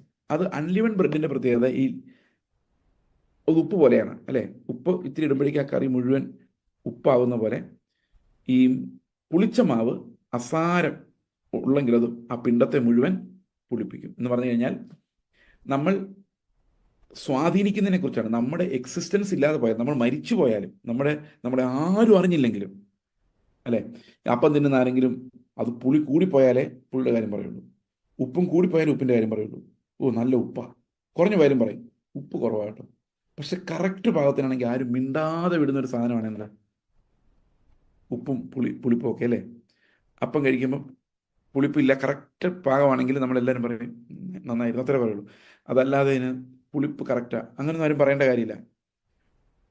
അതുപോലെ നമ്മുടെ കാര്യം ഈ ദൈവരാജ്യം എന്ന് പറയുന്നത് ആ പ്രസൻസ് അവിടെ ഒരു ബിലീവർ ഉണ്ടെന്ന് മനസ്സിലാകാതെ തന്നെ അത് മുഴുവൻ അത് സ്പ്രെഡാക്കാനുള്ള ശക്തി ദൈവരാജ്യത്തിനുണ്ട്. That means when you start living Christ life, ആ ലൈഫിൻ്റെ ബ്യൂട്ടി നമ്മൾ അറിയാതെ തന്നെ അത് നമ്മുടെ ചുറ്റും സ്പ്രെഡായിക്കൊണ്ടിരിക്കും. ഞാൻ ഈ കഴിഞ്ഞ ദിവസം അങ്ങനെ ഒരു സാക്ഷ്യം കേട്ടു. വീട്ടിലെ ആൾക്കാർ ചോദിക്കും, നിനക്ക് എന്താ പറ്റി, നിങ്ങൾക്ക് എന്താ എങ്ങനെ മാറ്റം ഉണ്ടായത്, എന്ത് മാറ്റം ഉണ്ടായത്, ഇതെന്ത് മാറ്റമാണ്, ഞങ്ങൾക്ക് ഇങ്ങനെ മാറാൻ എന്താ വഴി, അങ്ങനെ ചോദിക്കുന്ന സാക്ഷ്യങ്ങൾ. കാരണം ആ പുളിപ്പ് സ്പ്രെഡാവുകയാണ്. ദൈവരാജ്യം അങ്ങനെ സ്പ്രെഡാകുന്ന, ചെറുതിൽ നിന്ന് വലുതാകുന്നതിനെ കുറിച്ചാണ് ഈ 2 പാരബിളും ഉള്ളത്. ഇനി നമുക്ക് വേറെ 2 പാരബിൾസ് കൂടെ ഒരു 3-4 മിനിറ്റിനുള്ളിൽ പറഞ്ഞിട്ട് നമുക്ക് അവസാനിപ്പിക്കാം. ഒന്നിച്ചുള്ള വേറെ 2 പാരബിൾസ്. അത് മത്തായിയുടെ സുവിശേഷം 13:45, 46, 47 വാക്യങ്ങളാണ്. ഏതാണത്? പിന്നെയും സ്വർഗരാജ്യം നല്ല മുത്ത് അന്വേഷിക്കുന്ന ഒരു വ്യാപാരിയോട് സദൃശം. അവൻ വായിക്കാമോ? 43. അന്ന് നീതിമാന്മാർ തങ്ങളുടെ പിതാവിന്റെ രാജ്യത്തിൽ സൂര്യനെ പോലെ പ്രകാശിക്കും. ചെവിയുള്ളവൻ കേൾക്കട്ടെ. അടുത്ത വാക്യം. സ്വർഗരാജ്യം വയലിൽ ഒളിച്ചു വെച്ച നിധിയോട് സദൃശം. അത് ഒരു മനുഷ്യൻ കണ്ട് മറച്ചിട്ട് തന്റെ സന്തോഷത്താൽ ചെന്ന് തനിക്കുള്ളതൊക്കെയും വിറ്റ് ആ വയൽ വാങ്ങി. പിന്നെയും അപ്പോൾ ആദ്യത്തെ ഉപമയിൽ നമ്മൾ കാണുന്നത് ഒരു മനുഷ്യൻ ദൈവരാജ്യത്തെ കണ്ടെത്തുന്നു, തനിക്കുള്ളതെല്ലാം വിറ്റ് ആ വയൽ വാങ്ങുന്നു. ഇപ്പം നമ്മുടെ സഭയിലുള്ള പല മിഷണറിമാരും അങ്ങനെ ചെയ്തവരാണ്. അവർ ദൈവം രാജാവായി വരുന്ന ഒരു സാഹചര്യം അവരുടെ ജീവിതത്തിൽ ഉണ്ടാകും എന്ന് മനസ്സിലായപ്പോൾ അവർ അതിന് തടസ്സമായ സകലതിനെയും വിട്ട് അവൻ്റെ പിന്നാലെ പോയി. ഞാൻ നമ്മളിവിടെ കാണുന്ന ഗോഡ്സ് കിങ്ഡം, അത് അമേരിക്കയിൽ പോകാൻ വിസ കിട്ടുമെന്ന് മനസ്സിലായപ്പോൾ ഇന്ത്യയിലുള്ള സ്ഥലമെല്ലാം വിറ്റ് ബാങ്കിലിട്ടിട്ട് അവർ അമേരിക്കയിലോട്ട് പോയി എന്ന് പറയുന്ന പോലെ. ദൈവരാജ്യം അമേരിക്കക്കാളൊക്കെ വലിയ രാജ്യമാണല്ലോ, ആണോ? പലരുടെയും ദൈവരാജ്യം അമേരിക്ക, ഇവിടെയുള്ളവരുടെ. അവിടെ ചെല്ലുന്നവർക്ക് അതിൻ്റെ കഷ്ടപ്പാട് അറിയത്തില്ല. ഇവിടെ ഉള്ളവരെ സംബന്ധിച്ച് അമേരിക്ക എന്ന് പറയുന്നൊരു ദൈവരാജ്യമാണ്. അവിടെ പോകുക എന്നുള്ളതാണ് ലൈഫ് ലോങ് അംബിഷൻ. അപ്പോൾ അവിടെ പോകാനൊരാൾ ഒരുങ്ങുമ്പോൾ ഇവിടെ ഉള്ളതെല്ലാം വിട്ടിട്ട് പോകുന്ന പോലെ ദൈവരാജ്യത്തിലേക്ക് ഒരാൾ കടക്കാൻ പോകുമ്പോൾ അയാൾ തനിക്കുള്ളതെല്ലാം വിറ്റ് ആ ദൈവരാജ്യത്തിലേക്ക് പോകണം. അതാണ് ആദ്യത്തെ പാരബിൾ. അപ്പം നമ്മുടെ രക്ഷ നമുക്ക് വെളിപ്പെട്ട് വരുമ്പോൾ നമ്മൾ എല്ലാറ്റിനേക്കാളും വിലയേറിയത് ഇതാണ് എന്നെൻ്റെ ഹൃദയത്തിൽ ആത്മാവ് കാണിച്ചു വരുമ്പോൾ ബാക്കി വീട്, കുടുംബം, നാട്, സ്വത്ത് ഇതെല്ലാം നികൃഷ്ടമെന്നെണ്ണി വീട് വിട്ട് നാട് വിട്ട് നാമധേയ കൂട്ടം വിട്ട് കാഠിന്യമാം ശോധനയിൽ യാനം ചെയ്യുവോരെ. അത് ഈ ഉപമയുടെ ആദ്യ ഭാഗം. രണ്ടാമത്തെ ഭാഗത്തൊരു പ്രശ്നമുണ്ട്. അവിടെ വിലയേറിയ മുത്തന്വേഷിക്കുന്ന വ്യാപാരിയാണ് ദൈവരാജ്യം എന്ന് പറഞ്ഞാൽ, ആദ്യത്തെ ഉപമയിലാണെങ്കിൽ ഈ സ്ഥലം കാണുന്ന സ്ഥലമല്ല, നടക്കുന്ന ആളാണ് ദൈവരാജ്യം. അതാ രണ്ടാമത്തെ ഉപമയിൽ വ്യത്യാസം അതാണ്. അതായത് ആദ്യത്തിനകത്ത് കണ്ടെത്തുന്ന വസ്തുവാണ് ദൈവരാജ്യം അല്ലേ. ദൈവരാജ്യം വയലിൽ ഒളിച്ചിരിക്കുന്ന നിധിയോട് സദൃശം. അന്വേഷിച്ച് ചെല്ലുന്ന ആളല്ല ദൈവരാജ്യം, ആ നിധിയാണ് ദൈവം. രണ്ടാമത്തതിൽ അന്വേഷിച്ച് നടക്കുന്ന ആളാണ് ദൈവരാജ്യം. അതൊരു വലിയ വ്യത്യാസം. ഞാൻ ആദ്യം വിചാരിച്ചുകൊണ്ടിരുന്ന 2 പാരബിൾ ഒന്നാണ്. പക്ഷെ രണ്ടാമത്തെ പാരബിളിൽ പറയുന്ന നേരെ ഓപ്പോസിറ്റ് ഉള്ളൊരു കാര്യം. അതായത് ആ മുത്തല്ല ദൈവരാജ്യം. മുത്ത് കണ്ടുപിടിക്കുന്ന ദൈവരാജ്യത്തെ കണ്ടുപിടിക്കുകയല്ല ചെയ്യുന്നത്. ദൈവരാജ്യം പോയി ഒരു മുത്തിനെ കണ്ടുപിടിക്കുകയാണ് ചെയ്യുന്നത്. ദൈവരാജ്യം, അടുത്ത വാക്യം, വിലയേറിയ മുത്ത് അന്വേഷിച്ച് നടക്കുന്ന ഒരു വ്യാപാരിയോട് സദൃശ്യം. കിട്ടുന്ന മുത്തിനോട് സദൃശമല്ല, ഒളിച്ചിരിക്കുന്ന നിധിയോട് സദൃശമല്ല, ഒളിച്ചിരിക്കുന്ന മുത്തിനോട് സദൃശമല്ല, അത് അന്വേഷിച്ച ഒരാൾ നടക്കുകയാണ്. നമുക്കിത് കണ്ടെത്തുക ചെയ്യുന്നത്. അതായത് കണ്ടു പിടിച്ചു, നമ്മൾ കണ്ടു വിട്ടു, ഇതങ്ങനല്ല, ഇത് അന്വേഷിച്ച് നടക്കുക. എന്തന്വേഷിച്ച് നടക്കുന്നത്? ദൈവരാജ്യം അന്വേഷിച്ചല്ല നടക്കുന്നത്. ദൈവരാജ്യമാണ് മുത്തിനെ അന്വേഷിച്ച് നടക്കുന്നത്. ഇത് ദൈവരാജ്യം ചെയ്യുന്നൊരു പണിയാണ്, മറ്റേത് നമ്മൾ ചെയ്യുന്ന പണിയായിരുന്നു. അല്ലേ? വ്യത്യാസം മനസ്സിലായോ? എൻ്റെ വ്യത്യാസം മനസ്സിലായോ? ഒന്നും കൂടെ ഓക്കെ. വ്യത്യാസം മനസ്സിലായില്ലെങ്കിൽ ഒന്നുകൂടെ കേട്ടാൽ മതി ഈ ഭാഗം. ഓക്കെ. അപ്പോൾ രണ്ടാമത്തെ ഉപമയിൽ ദൈവരാജ്യം നമ്മളെ അന്വേഷിച്ച് വരിക ചെയ്യുന്നത്. ആദ്യത്തിൽ നമ്മൾ ദൈവരാജ്യത്തിന് വേണ്ടി എല്ലാം വിടുന്നു. രണ്ടാമത്തെ ഉപമയിൽ ദൈവരാജ്യം വിലയേറിയ ഒരു മുത്ത് അന്വേഷിച്ച് നടക്കുന്നു. എന്താ ഈ മുത്ത്? ഈ ലോകത്തിലെ മുത്ത്, ഈ ലോകമാകുന്ന ചിപ്പിക്കകത്തുനിന്ന് ഒളിച്ചിരിക്കുന്ന ഒരു മുത്തുണ്ട്. അതാണ് കർത്താവിൻ്റെ സഭ, കൂട്ട്, വിശ്വാസികളുടെ കൂട്ട്. കർത്താവ് പറയാണ്, ഇങ്ങനെ വിലയേറിയ ഒരു മുത്തിനെ പിടിക്കാൻ വേണ്ടി ഞാൻ എനിക്കുള്ളതെല്ലാം വിട്ട് ഈ താഴ്ന്ന മണ്ണിലേക്ക് ഇറങ്ങി വന്നു. ദൈവരാജ്യം നമ്മളെ തെരഞ്ഞു നടക്കുന്നു എന്നുള്ളതാണ്. അതുകൊണ്ട് അവസാനം കർത്താവിനെ സ്തുതിക്കാൻ പറയുന്നത്, കുഞ്ഞാട് വാഴ്ത്തപ്പെട്ടവൻ. എന്തുകൊണ്ടാണ്? അവൻ സകല ജാതികളിൽ നിന്നും നല്ല ദൈവത്തിന് രാജ്യവും പുരോഹിതന്മാരും. ഇപ്പൊ ദൈവത്തിന് രാജ്യം വേണം. ദൈവം രാജാവാണ്, അവനൊരു രാജ്യം വേണം. ആ രാജ്യത്തിൽ ഏറ്റവും ഫിറ്റായ മുത്തുകൾ ഉണ്ടാകണം. ക്രിസ്തുവിനെ പോലെയുള്ള തേജസ്സുള്ള മക്കളുണ്ടാകണം. അപ്പോൾ ദൈവരാജ്യം നമ്മളെ അന്വേഷിച്ച് നടക്കുകയാണ്. ഇതിനെയാണ് നമ്മൾ രക്ഷ എന്ന് പറയുന്നത്. മറ്റേത് ശിഷ്യത്വമാണ്. എല്ലാം വിട്ട് കർത്താവിൻ്റെ പുറകെ പോകുന്നത് നമ്മുടെ ശിഷ്യത്വവും. ഓക്കെ, കർത്താവ് എല്ലാം വിട്ട് നമ്മളെ അന്വേഷിച്ച് വരുന്നത് നമ്മുടെ രക്ഷയുമാണ്. Salvation is always answered by discipleship. നമ്മുടെ രക്ഷയ്ക്ക് എപ്പോഴും നമ്മൾ കൊടുക്കുന്ന മറുപടി, കർത്താവെ, ഞാൻ അങ്ങയുടെ ദാസൻ, എന്തു പറഞ്ഞാലും കേൾക്കാൻ, നീ എൻ്റെ രാജാവായിരിക്കും. രാജാവിൻ്റെ കല്ലെ പിളർക്കുന്ന ആജ്ഞകൾ എന്തായാലും, അത് എന്ത് നഷ്ടം ഉണ്ടാക്കിയാലും, എന്ത് ബുദ്ധിമുട്ടുണ്ടാക്കിയാലും, എന്ത് വേദന ദാരിദ്ര്യം ഉണ്ടാക്കിയാലും, അങ്ങനെ ലോകം മുഴുവൻ വെറുത്താലും, കർത്താവെ, നീ എൻ്റെ രാജാവായിരിക്കും. ഇത് ഡിസൈപ്പിൾഷിപ്പ്. കർത്താവ് ഇതെല്ലാം വിട്ട് എൻ്റെ പിന്നാലെ വരുന്നു, എൻ്റെ രക്ഷയുണ്ട്. ദൈവരാജ്യത്തെക്കുറിച്ചുള്ള ഉപമകൾ നമ്മൾ തൽക്കാലം അവസാനിപ്പിക്കുകയാണ്. നമുക്ക് നാളെ വീണ്ടും കാണാം. God bless you. പ്രാർത്ഥിക്കാം. ഞങ്ങളുടെ സ്വർഗ്ഗസ്ഥ പിതാവേ, അങ്ങയുടെ വചനത്തിൻ്റെ പ്രകാശം ഞങ്ങളുടെ ഹൃദയങ്ങളിൽ അവിടെ നിന്ന് നിറയ്ക്കണം. അങ്ങേ ആഴമായി അറിയാനും അത് വെറും അറിവല്ലാതെ പരിജ്ഞാനമായി, ക്രിസ്തുവിൻ്റെ പരിജ്ഞാനമായി ഞങ്ങൾ വളർത്തണം. കർത്താവായ യേശു ക്രിസ്തുവിൻ്റെ നാമത്തിൽ.